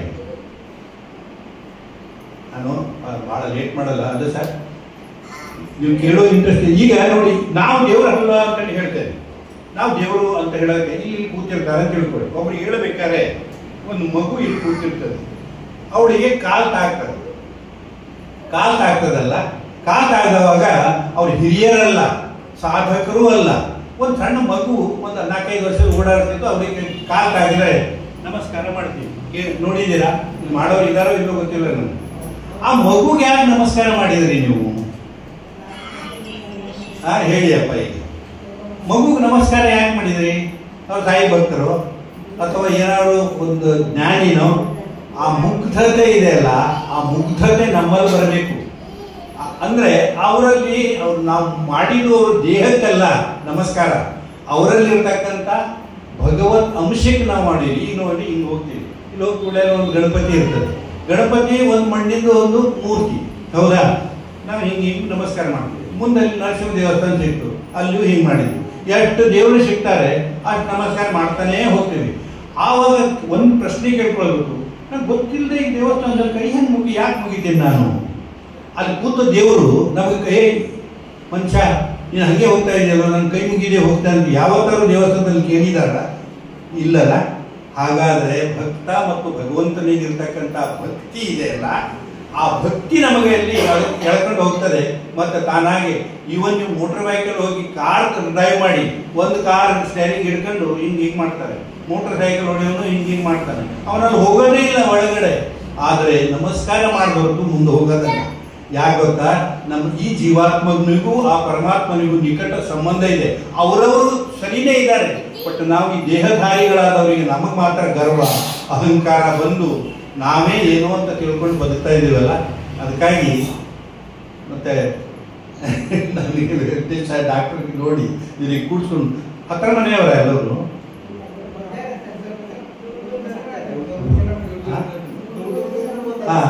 ದೂರ ಜನ ಬಂದು ಚಿಂತೆ ಇಲ್ಲ. ಬಟ್ ಏನ್ ಕೇಳ್ತೀರಲ್ಲ, ಅದು ನಾವು ಇಲ್ಲಿ ಬಂದು ನಿಂತ ಹೇಳಿದವರಲ್ಲ. ನನಗೆ 32 ಸಲ ಸ್ವಾಮಿ ಪಾದ ನಮಸ್ಕಾರ ಕೊಟ್ಟಿದ್ದಾರೆ, 32 ಟೈಮ್ಸ್ ಸತ್ಯ ಸಾಯಿ ಬಾಬಾ. ಏನು ಮತ್ತೆ ಹೀಗೆ ನಿಂತು ಪಾದ ನಮಸ್ಕಾರ ಕೊಡ್ಬೇಕಾದ್ರೆ ಎಲ್ಲಿಂದ ಬಂದಿದ್ದು ಅಂತ ಕೇಳುದು. ಭಗವಾನಿಗೆ ಎಲ್ಲ ಗೊತ್ತಿರುತ್ತೆ, ಸುಮ್ಮನೆ ನಮ್ಗೆ ಮಾತಾಡ್ಸಕ್ಕೆ. ಅಂದರೆ ದರ್ಶನ, ಸ್ಪರ್ಶನ, ಸಂಭಾಷಣ ಅಂತ ಏನು ಹೇಳ್ತೀವಲ್ಲ ಹಾಗೆ. ಕಡೆಗೆ ಮತ್ತೊಂದು ಒಂದು ಇದೆ ವೈಯಕ್ತಿಕ ವಿಚಾರ ಅಂದರೆ, ನಮ್ಗೆ ಯಾಕೆ ಈ ಹೃದಯ ತುಂಬಿ ಸ್ವಾಮಿದು ಮಹಿಮೆ ಹೇಳಬೇಕಂತ ಆಸೆ ಆಗ್ತದೆ ಅಂತಂದ್ರೆ, ಸ್ವಾಮಿಗೆ ಎಲ್ಲ ಗೊತ್ತಿದ್ರೆ ನೀವು ಎಲ್ಲಿಂದ ಬಂದಿದ್ರಿ ಕೇಳಿದರೆ ಚಿಕ್ಕಮಂಗ್ಳೂರದಿಂದ ಸ್ವಾಮಿ ಅಂತಂದ್ರೆ, ಓ ಚಿಕ್ಕಮಂಗ್ಳೂರದಿಂದನಾ ಎದಿರ್ಪು ತಿಳ್ಕೊಂಡ ಹಾಗೆ. ಈ ಮಾನವನಿಂದ ನಾನು ಚಿಕ್ಕಮಂಗ್ಳೂರದಿಂದ ಬಂದೇನೆ ತಿಳ್ಕೊಂಡ ಹಾಗೆ ಅವರಿಗೆಲ್ಲ ಗೊತ್ತಿರ್ತದೆ. ಏನು ಸೇವೆ ಮಾತ್ರ ಬಹಳ ಚೆನ್ನಾಗಿ ಮಾಡಿದ್ರಿ ಅಂತಾರೆ. ಹಾಗೆ ಹೋಗ್ತಾರೆ. ಒಂದು ಲೇಡಿ, ನಮ್ಮ ಲೇಡಿ ಸೇವಾದಳೊಬ್ರು, ಅವ್ರು ಏನು ಮಾಡಿದ್ರು ಗೊತ್ತಾ? ಅಪ್ಪ ಹಾಕೊಂಡ್ಬಿಟ್ರು ಪಾಪ ಪಾದಕ್ಕೆ ಸ್ವಾಮಿ. ಅಪ್ಪ ಹಾಕೊಂಡ್ಬಿಟ್ರು. ಮುಂದಿನ ಲೇಡಿ ಸಿಂಗ್ಸಿಗೆ ಪಾದ ನಮಸ್ಕಾರ ಕೊಡೋಕ್ಕೆ ಏನು ಹೇಳಿದ್ರು ಗೊತ್ತಾ? ಹಿಂಗೆ ಅಪ್ಪ ಹಾಕೊಂಡ್ಬಿಟ್ರೆ ಮುಂದೆ ಅವರಿಗೆ ಪಾದ ನಮಸ್ಕಾರ ಕೊಡೋಕ್ಕೆ ಹ್ಯಾಂಗೆ ಮುಂದೆ ಹೋಗ್ಲಿ ಅಮ್ಮ ಅಂತ ಕೇಳಿದ್ರು. ಏನು ಅಂದರೆ, ಯಾರು ಭಕ್ತರಿಗೆ ಮಾತಾಡಬೇಕು ಅಂತಿದೆ ಅಲ್ಲ, ದರ್ಶನ ಆಗ್ತದೆ, ಸ್ಪರ್ಶನೂ ಆಗ್ತದೆ, ಸಂಭಾಷಣೆ ಆಗೋದಿಲ್ಲ. ಹೀಗೆ ನಾನು ಭಾಳ ಸ್ವಾಮಿಗೆ ಒಂದು ಮನೆ ಕಟ್ಟಿಸಿದ್ವಿ, ಎರಡು ಮುಗಿಸ್ತೇನೆ. ನಾನು ಮನೆ ಕಟ್ಟಿಸಿದ್ವಿ ನೋಡಿ. ನಮಗೆ ಒಂದು ಮನೆ, ಒಂದು ನಮಗೆ ಗೊತ್ತಿದೆ, ಒಂದು ನೆಲೆ ಮಾಡ್ಕೊಂಡಿರ್ತೇವೆ. ಏನು ನೆರಳು ಮನೆ ಕಟ್ಟೋದು ನಾವಲ್ಲ, ಅವನದೇ ಎಲ್ಲ ಮಣ್ಣು, ಅವನದೇ ಸಿಮೆಂಟು, ಅವನದೇ ಕಲ್ಲು, ಅವನದೇ ಎಲ್ಲ ಅವನ ಆಸ್ತಿನೇ ನಾವು ತಂದುಬಿಟ್ಟು ಅದನ್ನು ಕಟ್ಸ್ಕೊಳ್ತೇವೆ. ಮತ್ತು ಅದನ್ನು ಯಾರಿಟಿ ಬಿಟ್ಟು ಹೋಗ್ತೇವೆ. ನಮ್ದು ಹೇಳಿ ನಾವು ತಗೊಂಡು ಹೋಗೋಕೆ ಆಗೋದಲ್ಲ. ಏನು ಏನೇ ತಗೊಳ್ಳಿ ನೀವು, ಇದೆಲ್ಲ ಭಗವಂತನ ಆಸ್ತಿ. ಮಾರ್ಪಾಡು ಮಾಡಿ ಅದು ಇದು ಆಗ್ತದೆ. ಈಗ ನಾನು ಹೋಗಿ ಸ್ವಾಮಿ ಅಂತಂದರೆ ದರ್ಶನ ಬೃಂದಾವನದಲ್ಲಿ ಕೂತ್ರೆ ನಿನಗೆಲ್ಲ ಕೊಟ್ಟಾಗಿದೆ, ಮತ್ತೆ ಸ್ವಾಮಿ ಅಂತ ಹೇಳಿ ಕೇಳೋದು. ಬರೀ ಏನು ಕೊಟ್ಟಿದ್ದಾರೆ ಅಂತ ಯೋಚನೆ ಮಾಡಿದೆ ನಾನು. ಭಗವಂತ ಹಾಗೆ ನೋಡಿ ಕಡೆಗೆ ಸ್ವಾಮಿ ಮನೆ ಒಂದು ಕಟ್ಟಿದ್ದು ಹೆಸರು ಕೊಡಬೇಕಾಗಿತ್ತು ಅಂತ, ಹೆಸರು ಬೇಕಾಗಿತ್ತು ಅಂತ ಕೇಳಿದೆ. ಮನೆ ಅಲ್ಲ, ಅದು ನೆರಳು ಏನು ಅಂತ. ಆಯ್ತು ಸ್ವಾಮಿ, ನೆರಳಿಗೆ ಒಂದು ಹೆಸರು ಕೊಡಬೇಕು ಅಂತಂದಾಗ ಏನು ಹೇಳಿದ್ರು ಗೊತ್ತಾ? ಎಸ್ ಎಸ್ ಎಸ್ ಅಂದರು. 3 ಎಸ್ ಎಸ್ ಎಸ್ ಅಂದ್ಬಿಟ್ರು. ಎಸ್ ಎಸ್ ಅಂದ್ರೆ ನಮ್ಮದು ಏನು ಗೊತ್ತಾ? 5 ಎಸ್. ಶ್ರೀ ಸತ್ಯ ಸಾಯಿ ಸೇವಾ ಸಮಿತಿ 5 ಎಸ್ ನಮ್ಮದು. ಏನು 3 ಎಸ್ ಹೇಳಿದಾರಲ್ಲ ಅಂತಂದರೆ ತಲೆ ಕೆಡಿಸ್ಕೊಂಡು ಪುಟ್ಪರ್ತಿಗೆ ಹೋಗಿ, ಪುಟ್ಪರ್ತಿಯಿಂದ ವಾಪಸ್ ಬಂದರೆ ನಮ್ಮ ಮಿಸಸ್ಸು ನಮ್ಮ ಬರೋ ಟೈಮ್ ಕಾಯ್ತಾ ಇದ್ದಾರೆ. ಗೃಹ ಪ್ರವೇಶದ್ದು ಪತ್ರಿಕೆ ಪ್ರಿಂಟ್ ಮಾಡಬೇಕಾಗಿತ್ತು, ಹೆಸರು ಹಾಕಬೇಕಲ್ಲ, ನಿಲಯ ಯಾವುದೋ ಇರೋದು ಕಡೆ. ಏನು ಹೇಳಿದರು ಅಂತ ಕೇಳಿದರು. ಏನು ಹೇಳಿಲ್ಲ, ಹೋಗಿ ಬಂದದ್ದು ದಂಡ ಅಂದರು. ಏನು ಇಲ್ಲ ತಡಿ ಒಂದು ನಿಮಿಷ ಅಂತಂದು. ನಮ್ಮ ಲೈಬ್ರರಿ ಪುಸ್ತಕದ ಒಂದು 500-600 ಪುಸ್ತಕ ಇದೆ. ಏನು ಅದರಲ್ಲಿ ಯಾವುದೋ ಒಂದು ಸ್ವಾಮಿ ನನಗೆ ಹೆಸರಿಗೆ ಹುಡುಕ್ಬೇಕು, ಯಾವುದೋ ಒಂದು ಹೋಮ್ವರ್ಕ್ ಮಾಡಬೇಕಂತ ಸ್ವಾಮಿ ನನಗೆ ಈ ಒಂದು ಪುಸ್ತಕ ತೆಗೆದ್ರೆ ಯಾವ ಪುಸ್ತಕ ನೋಡೋದ್ರೊಳಗೆ ಟ್ರಾನ್ಸ್ಪರೆಂಟ್ ಇದ್ರ ಬೈಂಡ್ ಹಾಕಿತ್ತು. ಸತ್ಯಂ ಶಿವಂ ಸುಂದರಂ ಅಂತಿತ್ತು ಆ ಪುಸ್ತಕ. ಎಸ್ ಎಸ್ ಎಸ್ ನೋಡಿ. ಹಾಗೆ ಸ್ವಾಮಿ ನಮ್ಮ ಹತ್ರ ಹೆಂಗೆ ಕೆಲಸ ಮಾಡಿಸ್ಕೊಳ್ತಾರೆ ಅದು ನಮ್ಗೆ ಗೊತ್ತಾಗೋದಲ್ಲ. ಅವರು ಸರ್ವಜ್ಞ. ಹೀಗಾಗಿ ಅಂಥ ಒಂದು ಅವತಾರದ ಪೀರಿಯಡ್ದಲ್ಲಿ ನಾವೆಲ್ಲ ಬಂದಿದ್ದೀವಿ. ಇದು ನಮ್ಮ ಜನ್ಮದ ಪುಣ್ಯ. ಅದಕ್ಕಾಗಿ ಮತ್ತು ನನಗೆ ಅಂದರೆ ಸ್ವಾಮಿಗೆ ಅಲ್ಲಿ ನೋಡೋದಕ್ಕಿಂತ ಸ್ವಾಮಿ ಭಜನೆ ಏನು ನಾವು ಆಡ್ತೀವಲ್ಲ, ಈ ದರ್ಶನ ಇದೆ ಅಲ್ಲ, ಊರಲ್ಲಿ ಬೇಕಾದಷ್ಟು ಜನ ಸಿಗ್ತಾರೆ. ಏನು ಎಂತೆಂಥವರೆಲ್ಲ ಸಿಗ್ತಾರೆ, ಎಲ್ಲರೂ ದೈವ ಸ್ವರೂಪರೇ. ಆದರೆ ಈ ಕಡೆಗೆ ವಾಲಿಲ್ಲ ಅವರು. ಏನು ಅದಕ್ಕಾಗಿ ನಾವು ವಾಲಿದ್ದೀವಿ, ಪಾದ ಗಟ್ಟಿ ಹಿಡ್ಕೊಂಡಿದ್ದೀವಿ. ಕಷ್ಟ ಬಂದ್ಕೊಳ್ಳೆ ದಯವಿಟ್ಟು ನಮ್ಮದವರು ಇದು ಶಾರದಾ ಮೇಡಮ್ ಅಂತ ಏನೋ ಆಯ್ತು ಅವ್ರ ಮನೆಯಲ್ಲಿ ಆ ಯಜಮಾನ್ರು ಏನೋ ತೀರ್ಕೊಂಡ್ರೆ ಅಂತ ಸಾಯಿಬಾಬಾನ ಫೋಟೋ ತೆಗೆದು ರಸ್ತೆ ಮೇಲೆ ತಂದಿರ್ತಾರೆ. ಏನು ಹೀಗೆ ಮಾಡಬೇಡಿ ದಯವಿಟ್ಟು. ಆ ಫೋಟೋ ಒಂದು ಇದು ನೋಡಿ. ನಾವು ಹುಟ್ಟಿದ್ದು ಯಾಕೆ ಗೊತ್ತಾ? ಯಾರು ಹೇಳ್ತೀರಾ ಹುಟ್ಟಿದ್ದು ಯಾಕೆ ಹೇಳಿ? ದಯವಿಟ್ಟು ಹೇಳಿ, ವಿಚಾರ ಮಾಡಿ ಹೇಳಿ. ನಾವು ಹುಟ್ಟಿದ್ದು ಯಾಕೆ ಹೇಳಿ? ಸಾಯಾಗೆ ಹುಟ್ಟಿದ್ದು ಗೊತ್ತಾಯ್ತಾ? ನಾವು ಹುಟ್ಟಿರುವುದು ಸಾಯಾಗೆ, ಹುಟ್ಟುತ್ತಿದ್ರೆ ಸಾವೇ ಇರಲಿಲ್ಲ. ಗೊತ್ತಾಯ್ತು ನಿಮಗೆ? ಮತ್ತೆ ಇದನ್ನು ಕೇಳುವುದು ಯಾಕೆ? ಸತ್ರು ಅಂತೇಳಿ ಕೇಳುವುದು ಯಾಕೆ? ಏನು ನೀವು ಹುಟ್ಟುತ್ತಿದ್ದಂತಹ ಒಂದು ಕೆಲಸ ಮಾಡಬೇಕಂತ ಈ ಮಾನವ ಜ್ಞಾನಿ. ಮಾನವ ಅಂದರೆ ಅಜ್ಞಾನ ಇಲ್ಲದಂತೆ ವರ್ತಿಸುವನು ಅಂತ ಏನು ಹೇಳಿದ್ದೇನೆ. ಜ್ಞಾನಿ ಅಂತ, ಪ್ರಜ್ಞಾನವಂತ ಅಂತ. ಆ ಪ್ರಜ್ಞಾನ ಸತ್ಯಂ ಜ್ಞಾನಂ ಅನಂತಂ ಬ್ರಹ್ಮ. ಏನು ಇದನ್ನು ಒಂದ್ಸಲ ಮಾನವ ಜನ್ಮದಲ್ಲಿ ಮಾತ್ರ ತಿಳ್ಕೊಳಕ್ಕಾಗ್ತದೆ. ಉಳಿದ ಜೀವರಾಶಿಗಳಲ್ಲಿ ಬಂದರೆ ನಾವು ತಿಳ್ಕೊಳಕ್ ಆಗಲ್ಲ. ನಾವು ಅಂಥ ಒಂದು ರೂಪ ತಗೊಂಡು ಬಂದಿದ್ದೀವಿ. ಸಾಕ್ಷಾತ್ ಭಗವಂತನ ರೂಪನೇ ಇದು. ಇದಕ್ಕಿಂತ ಮತ್ತೆ ಸೃಷ್ಟಿಯಲ್ಲಿ ಒಳ್ಳೆಯ ರೂಪ ಯಾವುದೂ ಇಲ್ಲ. ನಾಯಿ ನೋಡಿ, ಒಂದು ಕಾರು ಕೈ ಇದೆಯಾ? ನಿಮ್ಮ ತಾಯಂದಿರಿಗೆ ನೋಡಿ ಕೈ ಕೊಟ್ಟಿದ್ದಾರೆ. ಪ್ರೀತಿ ಹ್ಯಾಂಗೆ ಹರಿಸಬೇಕು, ಹ್ಯಾಂಗೆ ನಿಮ್ಮ ಎಡ ಹೃದಯದಲ್ಲಿ ತಗೋಬೇಕು, ಏನು ನಿಮ್ಮದು ಹಾಲು ಹೇಗೆ ಕುಡಿಸಬೇಕು, ಎಲ್ಲವೂ ಭಗವಂತ ಆ ನಮ್ಮದು ಒಳ್ಳೆಯ ಗುಣಗಳನ್ನು. ಅದಕ್ಕೆ ಒಂದು ಇದು ಹೇಳ್ತಾರೆ, ಗಂಡ ಹೆಂಡತಿ ಆಗೋದು ಯಾಕೆ ಅಂತ ಯಾರಿಗಾರು ಗೊತ್ತಾ? ವಯಸ್ಸಿಗೆ ಬಂದಾಗ ಮದುವೆ ಮಾಡಿ ಹಾಕೋದು, ಅಷ್ಟೇ ಕೆಲಸನೇ ಉಳಿದು ಪೇರೆಂಟ್ಸ್ಗಳದ್ದು. Men and woman should come into contact not only to satisfy their biological need but to create a superman. ಭಗವಂತ ನಮಗೆ ಕ್ರಿಯೇಟ್ ಮಾಡಿದ್ದಾನೆ. ನಂದು ಅವ್ರ ಕುಲದ್ದು ಮತ್ತು ಆ ಹೆಣ್ಣಿಂದು ಆ ಪಾರ್ವತಿ ಈ ಶಿವಂದು ಗುಣ ಮಾಡಿಕೊಂಡು ಗಣಪತಿ ಮತ್ತು ಷಣ್ಮುಖ ಅಂತ ಮಕ್ಕಳನ್ನು ತಯಾರು ಮಾಡಕ್ಕೆ ಈ ಮದುವೆ ಇದೆ. ಗೊತ್ತಾಯ್ತಾ ನಿಮ್ಗೆ ಹೇಳಿದ್ದು? ಆಮೇಲೆ ಸ್ವಾಮಿ ಮತ್ತೆ ಹೇಳ್ತಾರೆ ಇದು ದೇವ್ರದ್ದಾಯಿತು. ರಾವಣನ ಕುಟುಂಬ ನೋಡಿದ್ದೀರಾ ನೀವು? ರಾವಣ ಅಂತ ಹೆಂಡತಿ ಯಾರು? ಮಂಡೋದರಿ. ರಾಮನ ಹೆಂಡತಿ ಯಾರು? ಸೀತಾ. ಅವರು 5 ಪರಮ ಪವಿತ್ರ ಪತಿವ್ರತೆ ಹೆಣ್ಣುಮಕ್ಕಳಲ್ಲಿ 2 ಮಂದಿ ಇವರು. ಅಹಲ್ಯ, ತಾರಾ, ಮಂಡೋದರಿ, ಹೀಗೆಲ್ಲ ಹೆಸರು 5 ಮಂದಿ ಇದೆಯಲ್ಲ. ರಾಮನಂತವನಿಗೆ ಮಾತ್ರ ಸೀತೆ ಸಿಗೋದು, ರಾವಣನಂತವನಿಗೆ ಮಾತ್ರ ಮಂಡೋದರಿ ಸಿಗೋದು. ಇಂಟರ್ಚೇಂಜ್ ಆಗಕ್ಕೆ ಸಾಧ್ಯನೇ ಏನು ಗೊತ್ತಾಯ್ತಾ? ಅದಕ್ಕೆ ರಾವಣ ಏನಂದ ಗೊತ್ತಾ ಸೀತೆಗೆ? ಐ ಲವ್ ಯು ಅಂದ. ಯಾರು? ರಾವಣ ಐ ಲವ್ ಯು ಅಂತ ಸೀತೆಗೆ ಹೇಳ್ದ. ಮತ್ತೆ ರಾವಣನ ತಂಗಿ ಶೂರ್ಪನಖಿ ಅವ್ ಲಕ್ಷ್ಮಣಗೆ ಹೋಗಿ ಐ ಲವ್ ಯು ಅಂದು. ನೋಡಿ ಸ್ವಾಮಿ ಹೇಳಿದ ಕತೆ ಇದು. ರಾವಣನಿಗೆ ನಾಚಿಕೆ ಇಲ್ಲ, ಅವನು ಬೇರೆಯವ್ರ ಹೆಂಡತಿಗೆ ಐ ಲವ್ ಯು ಅಂತ. ಲಕ್ಷ್ಮಣ ಇನ್ನು ಮದುವೆ ಆಗಿದ್ದ ಏನು ಅಂದ್ರೆ ಹೆಂಗಸರಿಗೂ ಹಾಗೆ. ಯಾರು ಈ ನಮ್ಮ ಪ್ರಪಂಚದಲ್ಲಿ ನಡೆಯೋದು ಹೇಳ್ತಾರೆ, ಅವರು ಯಾರು ಲವ್ ಮ್ಯಾರೇಜ್ ಆಗ್ತಾರೆ ಅವರೆಲ್ಲ ರಾವಣನ ವಂಶದವರು. ಹೆಣ್ಣು ಶೂರ್ಪನಖಿ. ಇಲ್ಲಿ ಯಾರು ಐ ಲವ್ ಯು ಅಂತ ಗಂಡು ಹುಡುಗರಿಗೆ ಹೇಳಿದರೆ, ಮತ್ತೆ ಗಂಡು ಹೆಣ್ಣಿಗೆ ಐ ಲವ್ ಯು ಹೇಳಿದ್ರೆ ಅವ್ರು ರಾವಣ. ಹಂಗಾರೆ ನಾವು ರಾವಣನ ವಂಶದವರ ಅಂತ ಒಪ್ಕೊಳ್ಳೋ ಹಂಗಿದ್ರೆ ಈಗಿನ ನಮ್ಮ ಪ್ರಪಂಚ ಹೆಂಗೆ ನಡೀತಾ ಇದೆ. ಈಗ ಹೆಂಗದ ಇಂಜಿನಿಯರ್ ಆಗೋದು, ಒಂದು ಕಂಪನಿಯಲ್ಲಿ ಇರೋದು, ಪಕ್ಕದ ಡೆಸ್ಕಲ್ಲಿ ಕಂಪ್ಯೂಟರ್ ಮಾಡ್ತಾ ಇರಬೇಕಾದ್ರೆ ಲವ್ ಮಾಡೋದು. ಅಪ್ಪ ನಾನು ಹುಡುಗಿ ಲವ್ ಮಾಡಿದ್ದೇನೆ, ನಾಳೆ ಮದುವೆ ಆಗಿ ಆಶೀರ್ವಾದ ಕೊಡಾಕೆ ನೀನು ರೆಡಿ ಇರು ಅಂತ ಹೇಳ್ತಾರೆ. ಇದು ಜೀವನ ಅಲ್ಲ. ಪ್ರೇಮ ಅನ್ನೋ ಶಬ್ದ ಇದೆ ಅಲ್ಲ, ಅದು ಪ್ರಪಂಚದಲ್ಲಿ ಇಲ್ಲೇ ಇಲ್ಲ. ಪ್ರಪಂಚದಲ್ಲಿ ಪ್ರೇಮ ಅನ್ನೋದೇ ಇಲ್ಲ. ಅದು ಯಾರಿಗಿದೆ ಅಂತಂದ್ರೆ ಪ್ರೇಮ ಅನ್ನೋ ಶಬ್ದ ಬಳಸೋದು ಮದುವೆ ಆದಮೇಲಂತೆ. ಮದುವೆಗಿಂತ ಮೊದಲು ಲವ್ ಅನ್ನೋ ಶಬ್ದ ಬಳಸಲೇಬಾರ್ದಂತೆ. ಯಾವಾಗ ಟ್ರೈನಿಂಗ್ ಗ್ರೌಂಡ್ ಪವಿತ್ರ ಬಂಧನ ಯಾವಾಗ ಶುರು ಆಗ್ತದೆ ಅದರ ನಂತರ ಆ ಲವ್ ಅನ್ನೋದು ನೋಡಿ. ಈ ಮನೆ ಕಟ್ಟಬೇಕಾದ್ರೆ ಮುನ್ಸಿಪಾಲಿಟಿ ಅರ್ಜಿ ಹಾಕಬೇಕು, ಪರ್ಮಿಷನ್ ತಗೋಬೇಕು, KEBಗೆ ಅರ್ಜಿ ಹಾಕಬೇಕು, ಪರ್ಮಿಷನ್ ತಗೋಬೇಕು. ಹಾಗೆ ನೀವು ಪರ್ಮಿಷನ್ ತಗೊಳ್ಳದೆ ಪ್ರೇಮ ಅಂತ ಹೇಳಿ ಆ ಹೇಳೋ ಶಬ್ದಕ್ಕೆ ನಿಮಗೆ ಏನು ಅರ್ಹತೆನೇ ಇಲ್ಲ ಅಂತ. ಯಾವಾಗ ಗಂಡು ಹೆಣ್ಣು ಸೇರ್ತಾವೆ ಆವಾಗ ಪ್ರೇಮ ಅನ್ನೋ ಶಬ್ದ ಬರ್ತದೆ ಅಂತ. ನಾವು ಪ್ರೇಮ ಬರ್ದೇನೆ ಲವ್ ಎಲ್ಲ ಮಾಡ್ಕೊಂಡು ಕೊನೆಗೆ ಅಪ್ಪನ ಹತ್ರ ಬಂದು ನಮಸ್ಕಾರ ಮಾಡು ಅಂತ ಹೇಳಿದ್ರೆ ಅದು ಈಗಿನ ಸಂಸ್ಕಾರ ಅಲ್ಲ, ನಮ್ಮ ಭಾರತೀಯ ಸಂಸ್ಕಾರನೇ ಅಲ್ಲ. ಅದು ವೆಸ್ಟರ್ನ್ ಕಲ್ಚರ್ ಅಂತ ಹೇಳ್ತಾರೆ ಸ್ವಾಮಿ. ಅದಕ್ಕಾಗಿ ಸ್ವಾಮಿ ವೆಸ್ಟರ್ನ್ ಯಾವತ್ತೂ ಹೋಗಲಿಲ್ಲ, ಅಲ್ಲಿ ಪ್ರಾಣಿ ಜೀವನ. ಅದಕ್ಕಾಗಿ ಇದು ನಮ್ಮ ಭಾರತದ ಸಂಸ್ಕೃತಿ ಇದೆ ಅಲ್ಲ, ಇಲ್ಲಿ ನಾವು ಹುಟ್ಟಿದ್ದೀವಿ. ನಿಮ್ಗೆ ಅವಕಾಶ ಮತ್ತು ಇಲ್ಲೆಲ್ಲ ಎಲ್ಲರೂ ಇಲ್ಲಿ ದುಡ್ಡಿಂದ ಕಲಿಯೋದು, ಅವರು ವಿದ್ಯೆಯನ್ನ ಫಾರಿನ್ಗೆ ಹೋಗಿ ಮಾರಾಟ ಮಾಡೋದು.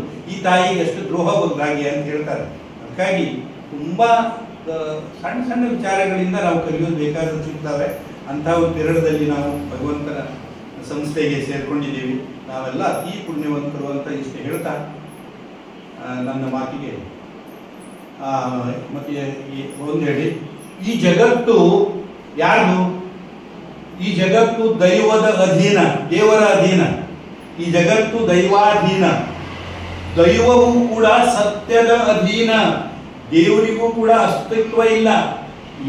ಎಲ್ಲಿ ಸತ್ಯ ಇದೆ, truth is god.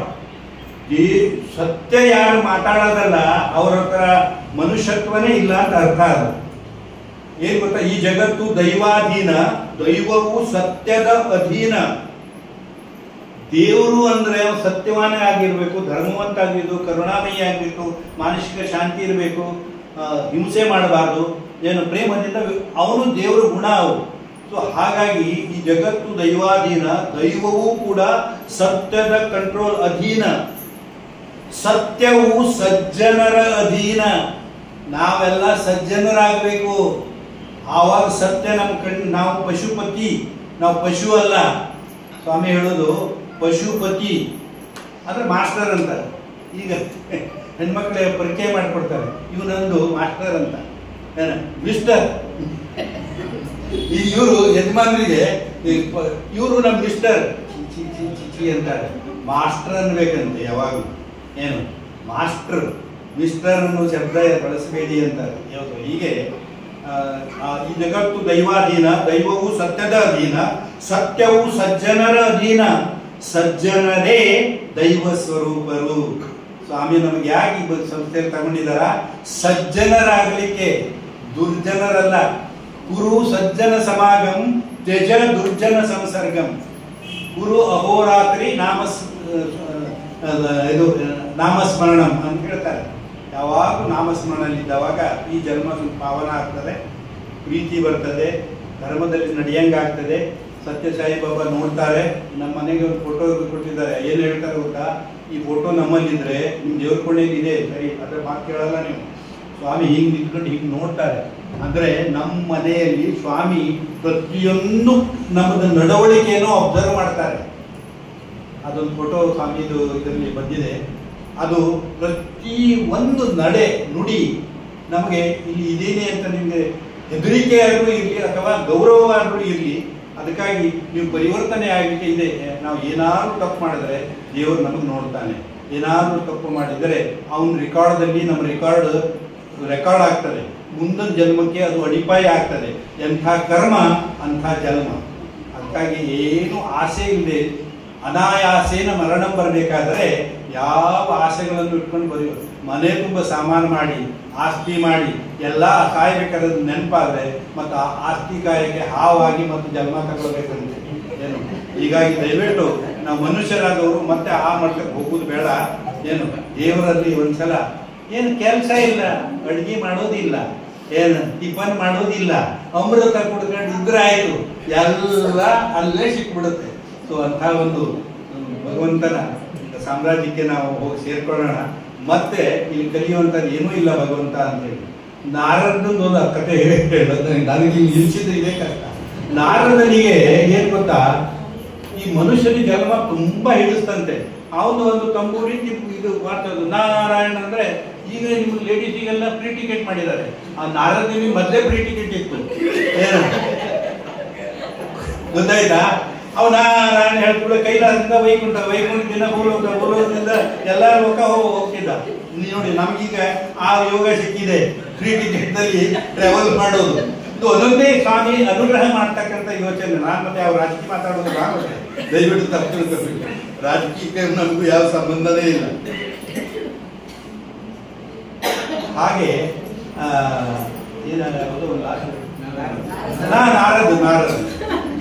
Narada Vishnu ಒಂದು ದಿವಸ ಹೋಗಿ ಕೇಳಿದಂತೆ, ಅಲ್ಲಿ ದಿನ ನನ್ನ ಹತ್ರ ಇರ್ತೀಯ, ಮತ್ತೇನು ನಿಂದು ಆಸೆ ರಹಿತನಾಗಬೇಕು ಅಂತೇನು ಹೇಳಿದ್ನಲ್ಲ. ಆಸೆ ಮನುಷ್ಯನಿಗೆ ಇರಲೇಬಾರ್ದು. ಇಷ್ಟು ಸಣ್ಣ ಆಸೆ ಇದ್ರೂ ಕೂಡ ಆಲದ ಮರದ ಬೀಜ ನೋಡಿದ್ರಲ್ಲ, ಅದು ಮೊಳಕೆ ಬಂದರೆ ನಮ್ಮದು ಆಸೆದ ಆಕಾರ ಆಲದ ಮರದ ದೊಡ್ಡದಿದೆ ಅಂತ ಗೊತ್ತಾಗ್ತದೆ. ದಯವಿಟ್ಟು ಅದರಲ್ಲೇ ಏನಂತಾರೆ, ವಾಸನೇಚ ಬೀಜ ಜನ್ಮ ಗಿರ್ವೇಲಾಗಿ. ವಾಸನ ಇಟ್ಟುಕೊಂಡು ನಾವು ಸತ್ತರೆ ಮತ್ತೆ ಅದು ಅಂಕುರಿಸ್ತದೆ. ಅಕ್ಕಿ ಹೇಗೆ ನಾವು ಭತ್ತ ಗದ್ದೆಯಲ್ಲಿ ಹಾಕಿದರೆ ಮತ್ತೆ ಬೀಜ ಅಂಕುರಿಸಿ ಗಿಡ ಆಗ್ತಾವೆ. ನಾವು ಅಕ್ಕಿಯನ್ನ ಕಲ್ಲಿನ ಮೇಲೆ ಹಿಂಗೆ ಹಾಕಿ ಹಕ್ಕಿ ತಿನ್ಕೊಂಡು ಹೋಗುವಂಗಾಗಬೇಕಂತೆ. ಮತ್ತದು ಹುಟ್ಟಬಾರ್ದು. ನಮ್ಮ ಆಸೆ ಮತ್ತು ಮನುಷ್ಯ ಜನ್ಮ ಬೇಕಂತ ಹುಟ್ಟಬಾರ್ದು. ಏನು ಅದು ಅಲ್ಲೇ die, make your mind to die. ಅದಕ್ಕೆ ಡೈಮಂಡ್ ಬಹಳ ಕಾಸ್ಟ್ಲಿ ಅಂತ ಕೇಳಿದ್ದೇನೆ ನಾನು ನೋಡಿಲ್ಲ. ಏನು ಡೈ ಮೈಂಡ್ ಈಸ್ ಡೈಮಂಡ್ ಸ್ವಾಮಿ ಹೇಳೋದು ಶಬ್ದ ನೋಡಿ. ಹಾಗೆ ಪೇ ರೆಂಟ್ ಈಸ್ ಪೇರೆಂಟ್. ಹಾಗೆ mother in law, son in law, ಅಳಿಯ. ನಿಜವಾದ ಇವ ಅಣ್ತಂದಿರ ಕೋರ್ಟಿಗೆ ಹೋಗಿ, ಸುಪ್ರೀಂ ಕೋರ್ಟಿಗೆ ಹೋಗಿ ಆಸ್ತಿ ಪಾಲ್ ಮಾಡ್ಕೊಂತ ಇದ್ದಾರೆ. ಇವ ಅಳಿಯ ಬಂದಾನಲ್ಲ, ಅವನಿಗೆ ಹೇಳ್ತಾರೆ ನೀನು ಸನ್ ಇನ್ ಲಾ, ಏನು ನೀನು ಕಾನೂನುಬದ್ಧವಾದ ಮಗ. ಸೊ ಹೀಗೆ ಪ್ರತಿಯೊಬ್ಬರ ಡ್ಯೂಟಿ ನಮ್ಗೆ ಹಂಚಿಕೊಟ್ಟಿದ್ದಾರೆ. ಅದನ್ನು ನಾವು ಅದರದ್ದು ಶಬ್ದದ ಅರ್ಥ ಮಾಡ್ಕೊಳ್ಳಲ್ಲ. ನಾಡದನಿಗೆ ಮನುಷ್ಯರಾಗಬೇಕು ಅಂತ ಆಸೆ ಆಯ್ತಂತ. ಇದು ಹಂದಿ ಆಗಬೇಕು ಅಂತ. ಯಾಕೆ ಗೊತ್ತಾ, ಮೇಲಿಂದ ನೋಡಿದಂತೆ ಏನು ಆಕಾಶ ನೋಡ್ಬೇಕಾದ್ರೆ ಏನು ಒಂದು ಹಂದಿಗೆ 16 ಮಕ್ಕಳಾಗಿ ಒಂದೊಂದು ಮೊಲೆಗೆ ಒಂದೊಂದು ಈ ಪಚ ಪಚ ಪಚ ಕುಡಿತಾ ಇದ್ದಾರೆ. ಸ್ವಲ್ಪ ನಿಂತಂತೆ, ಹೀಗೆ ಸ್ವಲ್ಪ ಹತ್ತಿರ ಹೋದಂತೆ. ಇದ್ದರೆ ಹಿಂಗೆ ಇರಬೇಕಪ್ಪ, ಇಷ್ಟು ಮಕ್ಕಳು ಇರಬೇಕು, ಮತ್ತು ಹಿಂಗೆ ಕೆಸರು ಇರಬೇಕು, ಕೊಚ್ಚೆ. ಈ ಸಂಸಾರ ಅದೇ ನಮ್ಮದು, ಹಿಂಗಿರಬೇಕು ಅಂತ ಹೇಳಿ ಆಯಿತು. ಅದಕ್ಕೆ ಟೈಮ್ ಕೊಟ್ಟಿದ್ರು ಸ್ವಾಮಿ. ನೀವು ಹೋಗ್ತೀಯ ಏನು ಆಗ್ತೀಯ ಅದು ಆಗ್ತೀಯ, ಆಮೇಲೆ ಮತ್ತೆ ಟೈಮ್ ಹಾಕ್ಕೊಂಡೇ ಬರಬೇಕು ವಾಪಸ್. ಇವು ಮತ್ತೆ ಹೊಟ್ಟು ನಾರದ ಹಂದಿಯಾಗಿ ಟೈಮ್ ಇತ್ತು, ಎಕ್ಸ್ಪೈರಿ ಆಯಿತು, ಬರಲೇ ಇಲ್ಲ. ವಿಷ್ಣುಗೆ ಮತ್ತೆ ಬರಬೇಕಾಯ್ತು. ನಾರದ ಯಾರಿದ್ದಾರೆ ಇಲ್ಲಿ ನಾರದ ಅಂತ ಕೇಳ್ತಾನಂತೆ. ಏನು ಹಂದಿಯಾಗಿದ್ದಾನೆ, ನಾರದ ಹುಡುಕ್ತಾನೆ ಇಲ್ಲಿ ಹಂದಿಯಾಗಿಲ್ಲ. ನಾರದ ಇದು ಟೈಮ್ ಆಯಿತು, ಬಾ ಮತ್ತು ವಾಪಸ್. ಯಾರು ನೀನು? ದೇವರ ಜೊತೆ ಇದ್ರೂ ಕೂಡ ದೇವರನ್ನು ಮರೆತು ಈ ಕೊಚ್ಚೆ ಬೇಕು. ಹಾಗೆ ಈಗ ನಾವು ಎಲ್ಲ ದೇವತೆಗಳಾಗಿದ್ವಿ, 33 ಕೋಟಿ ದೇವತೆಗಳಲ್ಲಿ ನಾವು ಒಬ್ಬರೇ. ನಾವು ಆಸೆ ಪಟ್ಟು ಹಿಂಗಾಗಿದ್ದೀವಿ. ಈಗ ಯಾರ ಮನೆಯಲ್ಲಿ ದೈವತ್ವ ಇದೆ ಹೇಳಿ? ಬಾ ಅಂತ ಹೇಳಿದ್ರೆ ಯಾರು ನೀನು? ನಾನು ವಿಷ್ಣು, ನಿನ್ನ ಕರೆಯಾಗಿ ಬಿಡಿ. ಹೋಗಿ ನಾವು ಬರೋದಲ್ಲಪ್ಪ ಈಗ ವೈಕುಂಠದಲ್ಲಿ ಅಂತಾನಂತೆ. ದೇವರಿಗೆ ಬೇಕಾದಷ್ಟು ಪವರ್ ಇದೆ. ಆಯಿತು, ಒಂದು ಎಕ್ಸ್ಪೈರಿ ಆಯಿತು ಆ ಪೀರಿಯಡ್ಡು, ಮತ್ತು ವಾಪಸ್ಸು ತಗೊಳ್ಳೋದು. ಹಾಗೆ ನಾವು ಇಂಥ ಒಂದು ಜಂಜಾಟದಲ್ಲಿ ಇದ್ದೀವಿ. ಇದಕ್ಕೆ ಡಿಟ್ಯಾಚ್ ಆಗಿ ನಾವು ಹೋಗಬೇಕು. ಅದಕ್ಕಾಗಿ ಅಪೇಕ್ಷೆಯಿಂದ ಅಟ್ಯಾಚ್ಮೆಂಟು, ನಿರಪೇಕ್ಷೆಯಿಂದ ನಮಗೆ ಬಿಡುಗಡೆ ಆಗ್ತದೆ. ಸೊ ನಾವು ಬಂದಿರೋದು ಈ ಬಾಂಡೇಜಿಂದ ಎಂಜಾಯ್ ಮಾಡಿ ನೋಡಿ ಬೇಸರ ಆಗಿ ಹೇಸಿ ಮತ್ತೆ ಈ ಮಾನವ ಜನ್ಮಕ್ಕೆ ಬರಬಾರ್ದು ಅಂತ ತಿಳ್ಕೊಳ್ಳೋಕೆ ಮಾನವ ಜನ್ಮಕ್ಕೆ ಬಂದಿರೋದು. ಆದರೆ ನಮ್ಮ ಸತ್ಯಸಾಯಿ ಸೇವಾ ಸಂಸ್ಥೆಯಲ್ಲಿ ಈ ಒಂದು ಜ್ಞಾನ ಭಗವಂತ ಕೊಡ್ತಾ ಇದ್ದಾನೆ. ಅದನ್ನು ಸದ್ವಿನಿಯೋಗ ಮಾಡಿ ಮತ್ತೆ ಬೇಕಾದ್ರೆ ಮಾಡಿ. ಸ್ವಾಮಿ ಹೇಳೋದು ನಿನಗೆ ಜನ್ಮ ಬೇಕಂದ್ರೆ ಬರ್ತಾ ಇರು. ಪುನರುಪಿ ಜನನಂ ಪುನರುಪಿ ಮರಣಂ ಪುನರುಪಿ ಜನನಿ ಜಠರೇ ಶಯನಂ ಇಹ ಸಂಸಾರೇ ಬಹು ದುಸ್ಸಾರೆ. ಕೊನೆಗೆ ಹೇಳ್ತೀಯ ಕೃಪಯ ಪಾರೆ ಪಾಹೆ ಮುರಾರೆ. ನಾವು ಇಲ್ಲಿಂದ ಬಿಡುಗಡೆ ಮಾಡಿ ಅಂತ ಮತ್ತೆ ಹೇಳೋ ಸಂದರ್ಭ ತಂದ್ಕೋಬೇಡಿ. ಇದರಲ್ಲೇ ಪೂರ್ಣ ವಿರಾಮ ಹಾಕಿ ಅಂತ ಹೇಳ್ತಾರೆ. ಅಂಥ ಒಂದು ಕರ್ಮದಲ್ಲಿ ನಾವು ಇದ್ದೀವಿ. ಕ್ಷಮಿಸಿ, ನನಗೆ ಯಾವಾಗಲೂ ಹಾಗೆ ನಿಂತರೆ ನನಗೆ ಇದೇ ಕೊಡ್ತಾನೆ ಇರ್ತದೆ, ಒಂದಲ್ಲ ಒಂದು ಈಗ ಇರ್ತದೆ. ಇಲ್ಲಿ ಅದೆಲ್ಲ ಸ್ವಾಮಿದೇ ವಿಚಾರ. ಮತ್ತು ಇದೊಂಥರ ಸತ್ಸಂಗ. ನಾವು ಸತ್ಸಂಗ ಅಂತ ಹೇಳಿದ್ರೆ ಜನ ಸೇರಿಸುವುದಲ್ಲ, ನಿಜವಾದ ಸತ್ಯ ಏನು ಜೀವನದಲ್ಲಿ ಅಂತ ತಿಳ್ಕೊಳ್ಳೋಕೆ ಸತ್ಸಂಗ ನಡೀತಾ ಇದೆ ಅಂತ ಹೇಳ್ತೇವೆ. ಏನು ಸತ್ಸಂಗ ಅಂದರೆ ನಿಜವಾದ ಸತ್ಯ ಯಾವುದು ಅಂತ ತಿಳ್ಕೊಳ್ಳೋದೇ ಈ ಸತ್ಸಂಗದ ಉದ್ದೇಶ ಆಗಿರ್ತದೆ. ಸೊ ಭಜನೆ ಮಾಡಿದ್ವಿ, ಸತ್ಸಂಗ ಮಾಡಿದ್ವಿ, ಸುಮಾರಷ್ಟು ತಿಳ್ಕೊಂಡಿದ್ದೀವಿ. ಭಗವದ್ಗೀತೆಯಲ್ಲಿ 700 ಶ್ಲೋಕ ಇದ್ದಾರೆ. ಈಗ ಕಾಂಪಿಟೇಷನ್ ಕಾರಣ ಮಾಡಿರ್ಬೇಕು ನಾವು ಭಗವದ್ಗೀತೆಯಲ್ಲಿ, ಪ್ರೈಸು ಬರ್ತದೆ. ಆದರೆ 700 ಶ್ಲೋಕ ಬಾಯ್ಪಾಟ್ ಮಾಡಿದವ್ರದ್ದು ಏನಾದರೂ ಶೋಕ ಕಡಿಮೆ ಆಗಿದೆಯಾ? ಸಂಸಾರದಲ್ಲಿ ಶೋಕ ಕಡಿಮೆ ಆಗೋದಲ್ಲ, ಅದನ್ನು ಆಚರಣೆ ತಂದ್ರೆ ಮಾತ್ರ ಕಡಿಮೆ ಆಗ್ತದೆ. ಏನು? ಸೊ ನಾವು ಏನು ಕೇಳಿದ್ದೀವಿ ಅದನ್ನು ಮಾನವ ಸ್ವರೂಪವನ್ನು, ಇದು ಮಾಧವನ ಸ್ವರೂಪ. ನಾವು ಮಾನವನಿಂದ ಮಾಧವನಿಗೆ ಪ್ರಯಾಣ ಮಾಡಬೇಕು. ನಮಗೆ 4 ಸ್ಟೇಷನ್: ಪಶುತ್ವ, ರಾಕ್ಷಸತ್ವ, ಮನುಷ್ಯತ್ವ, ದೈವತ್ವ. ಇವು 4 ಸ್ಟೇಷನ್ ನಮಗೆ. ನಾವು ಪಶುತ್ವದಿಂದ ಮ್ಯಾಲೆ ಬಂದಿದ್ದೀವಿ. ಪಶುತ್ವದಿಂದ ಮ್ಯಾಲೆ ಬಂದು ಏನಾಯಿತು, ಮನುಷ್ಯ ಜನ್ಮ ಹಂಗೆ ಸಿಕ್ತು. ಆದರೆ ರಾಕ್ಷಸರಿಗೆ ನೋಡಿ ಕೋರೆ, ವಿಕಾರ. ಈಗ ನೀವು ಎಲ್ಲರೂ ಹೋಗೋದಾದ್ರೆ ಮಿರರ್ದಲ್ಲಿ ಸಾಧಾರಣ ಎಷ್ಟು ಟೈಮ್ ನೋಡ್ಕೊಂಡು ಹೊರಗೆ ಹೋಗ್ತೀರಿ ಹೇಳಿ? ಅಂದರೆ ನಾನು ವಿಕಾರ ಆಗಿ ಈ ಸಮಾಜಕ್ಕೆ ತೋರಿಸಬಾರ್ದು. ಮನೆಯಲ್ಲಿ ಒಂದು ಫೋಟೋ ಹಾಕ್ಬೇಕಾದ್ರೆ ಫೋಟೋಗ್ರಾಫರ್ ಸ್ಮೈಲ್ ಸ್ಮೈಲ್ ಸ್ಮೈಲ್ ಅಂತಾನೆ. ಯಾಕೆ ಗೊತ್ತಾ? ನಾವು ಸಚ್ಚಿತ ಆನಂದ ಸ್ವರೂಪರು. ನಾವು ಈ ಸಂಸಾರದ ಜಂಜಾಟದಲ್ಲಿ ನಗೆಯೇ ಮುಖದಲ್ಲಿ ಇರಲ್ಲ. ಏನು ಯಾಕೆ? ಮನುಷ್ಯ ಆದರೆ ಮನುಷ್ಯನಾಗಿ ಕಾಣಲ್ಲ. ಅವನಿಗೆ ಸ್ಮೈಲ್ ಸ್ಮೈಲ್ ಸ್ಮೈಲ್ ಹೇಳಿ ಒಳ್ಳೆಯ ಫೋಟೋ ಇದ್ದದ್ದು ಮಾತ್ರ ತಂದು ಕೊಡ್ತಾನೆ ಪಾಪ. ಅದು ಮತ್ತು ಮುಂದಿನ ಪೀಳಿಗೆಯವ್ರು ಹಾಕೊಂಡ್ರೆ ಸರಿ, ಯಾಕಂದ್ರೆ ಅವರಿಗೆ ಆಸ್ತಿ ಮಾಡಲಿಲ್ಲ ಅಂತ ಫೋಟೋನು ಹಾಕೋದು ಮನೆಯಲ್ಲಿ. ಸೊ ಹೀಗೆ ನಾವು ಸಚ್ಚಿದಾನಂದ ಸ್ವರೂಪರು. ಅದೇ ರೂಪ ನಮಗಿರಲಿ. ಎಲ್ಲ ನಾವು ಅಣ್ಣ ತಂಗೋದಿರು. ಯಾಕಂದರೆ ವಸುದೈವಕಂ ಕುಟುಂಬ, ದೇವರೊಬ್ಬನೇ ತಂದೆ. ಏನು ಬಾಕಿ ಎಲ್ಲ ನಮ್ಮವರು ಸಿಸ್ಟರ್ಸ್, ಬ್ರದರ್ಸ್ ಅಂಡ್ ಸಿಸ್ಟರ್ಸ್ ಅಂತ ವಿವೇಕಾನಂದ ಚಿಕಾಗೋದಲ್ಲಿ ಹೇಳಿದ ಈ ಅರ್ಥದಲ್ಲಿ ನಮಗೆ ತಂದೆ ಒಬ್ಬನೇ. ದೈವ ಪಿತೃತ್ವ, ಮಾನವ ಸಹೋದರತ್ವ. ಹೀಗಾಗಿ ಮತ್ತೆ ಯಾವುದೇ ತಾಯಿ ಹೊಟ್ಟೆಯಲ್ಲಿ ನಾವು ಪುನರುಪಿ ಜನನ ಪುನರುಪಿ ಮರಣವನ್ನು ಆ ತಾಯಿಗೂ ನೋವು ಕೊಡಬಾರ್ದು. ಇದೇ ಕೊನೆ ನಮಗೆ ಜನ್ಮ ಅಂತ ಭಗವಂತ ಮಾಡು, ಮತ್ತು ನಿನ್ನಲ್ಲಿ ನನ್ನನ್ನು ಸೇರಿಸ್ಕೊ. ಮತ್ತು ಮತ್ತು ಬರುವುದಿಲ್ಲ, ಭಜನೆ ಇಲ್ಲ. ದಿನ ಭಜನೆಯಲ್ಲೇ ನಾವು ಇರ್ತೇವೆ ಅವಾಗ. ಸೊ ಅಂಥ ಒಂದು ಜನ್ಮ ನಮ್ಗೆ ಸಿಗಲಿ ಅಂತ ಹೇಳ್ತಾ, ಸತ್ಯಸಾಯಿ ಸೇವಾ ಸಂಸ್ಥೆಗೆ ನಾವು ಎಷ್ಟು ಚಿರಋಣಿಯಾದರೂ ಕಡಿಮೆ. ಹೀಗಾಗಿ ನಾವು ಒಂದು 10 ವರ್ಷ ಡಿಸ್ಟ್ರಿಕ್ಟ್ ಪ್ರೆಸಿಡೆಂಟ್ ಆಗಿದೆ ಉತ್ತರ ಕನ್ನಡ ಜಿಲ್ಲೆಗೆ. ಈಗ ನನಗೆ ವಯಸ್ಸಾಯಿತು. ನಾನು ಈ ಡಿಸೆಂಬರ್ದಲ್ಲಿ 6ಗೆ 80ನೇ ವಯಸ್ಸಿಗೆ ಕಾಲಿಡ್ತಾ ಇದ್ದೀನಿ. ನನ್ನ ಕರ್ತವ್ಯ ದೇಹದಿಂದ ಮಾಡೋಕ್ಕೆ ಅಷ್ಟು ಆಗಲ್ಲ ಅಂತೇಳಿ ನಾನಾಗಿ ಬೇರೆ ವಹಿಸ್ಕೊಟ್ಟಿದ್ದೀನಿ. ಇಲ್ಲಿ ಅಧಿಕಾರ ಹಿಡ್ಕೊಳ್ಳೋದಲ್ಲ, ಜನರ ಪ್ರೀತಿ ಗಳಿಸೋದಕ್ಕೆ ಇಲ್ಲಿ ಒಂದು ಪದಾಧಿಕಾರಿಗಳು ಯಾಕೆ ಕೆಲಸ ಮಾಡಬೇಕಾಗುತ್ತೆ. ಅಷ್ಟು ನಿಮ್ಮಲ್ಲಿ ಅನುಕೂಲದಲ್ಲಿ ನನಗೆ ಯಾವಾಗ ಬಂದವಾಗ ಡಾಕ್ಟರ್ದು ನೆನಪಾಗ್ತದೆ. ನಾನೇ ಫೋನ್ ಮಾಡಿದೆ ಯಾವಾಗ ಭಜನೆ ಸರ್ ಅಂತ. ಗಣಪತಿ ಭಜನೆ ಸ್ವಾಮಿ ಹೇಳ್ತಾರೆ, ನಾನು ಗಣಪತಿ ಭಜನೆ ಮೂರು ಓಂಕಾರ ಆಗ್ತಾವ ನಾನು ಬಂದು ಕೂತಿರ್ತೇನೆ. ಲೇಟ್ ಕಮರ್ಸ್ ಇದಾರಲ್ಲ ಅವರೆಲ್ಲ ಎಬ್ಸೆಂಟ್ ಅಂತ.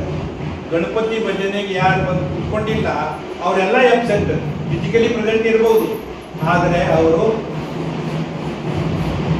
ಟೈಮಿಗೆ ಬೆಲೆ ಕೊಡಲ್ಲ. ಕಾಲಾಯ ತಸ್ಮೈ ನಮಃ. ಅದಕ್ಕೆ ನಾವು ಕಲಿಬಾರದು. Don't waste food, don't waste time, don't waste money, don't waste food. ಇವು ನಾಲ್ಕು ನಾವು ಜೀವನದಲ್ಲಿ ಕಲಿಬೇಕಾಗುತ್ತದೆ. ಮತ್ತು ಯಾವಾಗ ಸ್ವಾಮಿಯವರು ಅವಕಾಶ ಕೊಟ್ಟರೆ ಮತ್ತು ಒಂದು ತಾಸು ನಾವು ಒಳ್ಳೆಯ ವಿಚಾರಗಳನ್ನು ಶೇರ್ ಮಾಡಿಕೊಡೋಣ. ಈಗ ನೀವು ಇದನ್ನು ಕೇಳಿ ನಿಮ್ಮ ಟೈಮನ್ನು ತಾಯಿ ಸ್ವರೂಪದವರಿಗೆ ಎಲ್ಲರಿಗೂ ಕೈ ಮುಗಿಸ್ಕೊಂಡು ಮಂಗಳಾರತಿ ಮಾಡಿ. ಬೋಲೋ ಸತ್ಯ ಸಾಯಿ ಬಾಬಾ ಜಿ ಕಿ ಜೈ, ಬೋಲೋ ಸತ್ಯ ಸಾಯಿ ಬಾಬಾ ಜಿ ಕಿ ಜೈ, ಬೋಲೋ ಸತ್ಯ ಸಾಯಿ ಬಾಬಾ ಜಿ ಕಿ ಜೈ.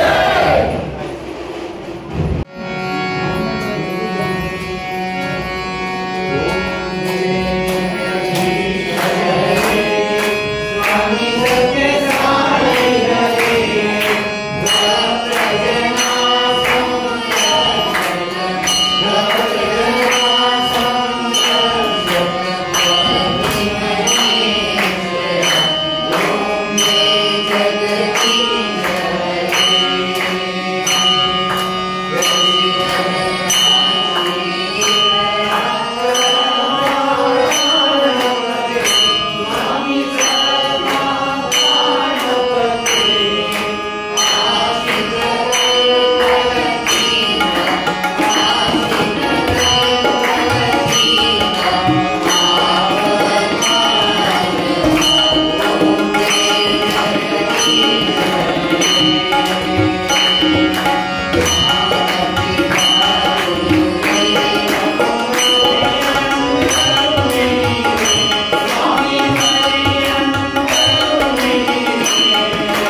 सत्य साई बाबा जी की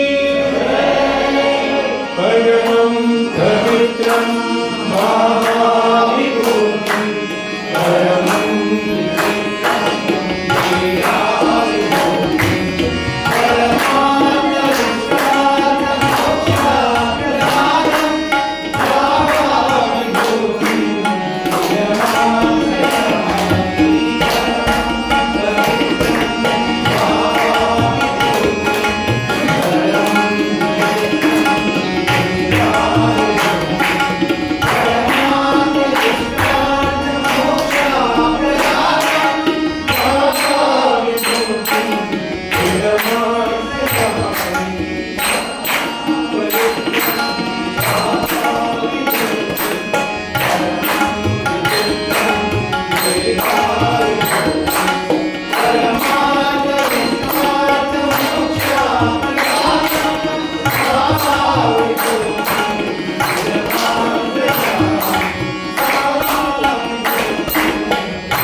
जय देवी भवानी मां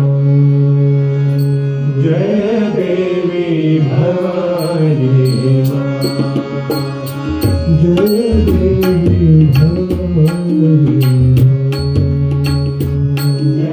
देवी भवानी जय देवी भवानी जय साई भवानी मां भवानी मां जय साई भवानी मां जय साई भवानी मां जय देवी भवानी जय देवी भवानी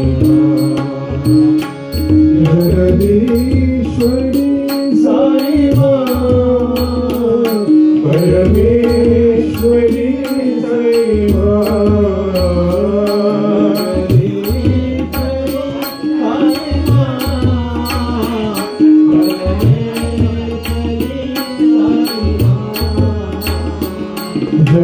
जगदीश्वरी साई परमेश्वरी साई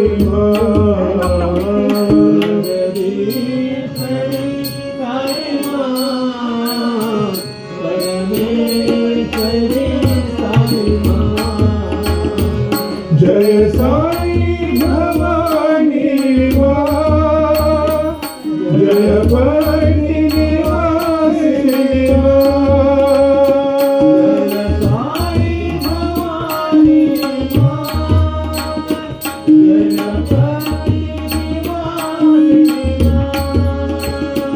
जय साई भवानी मां जय पट्टी निवासिनी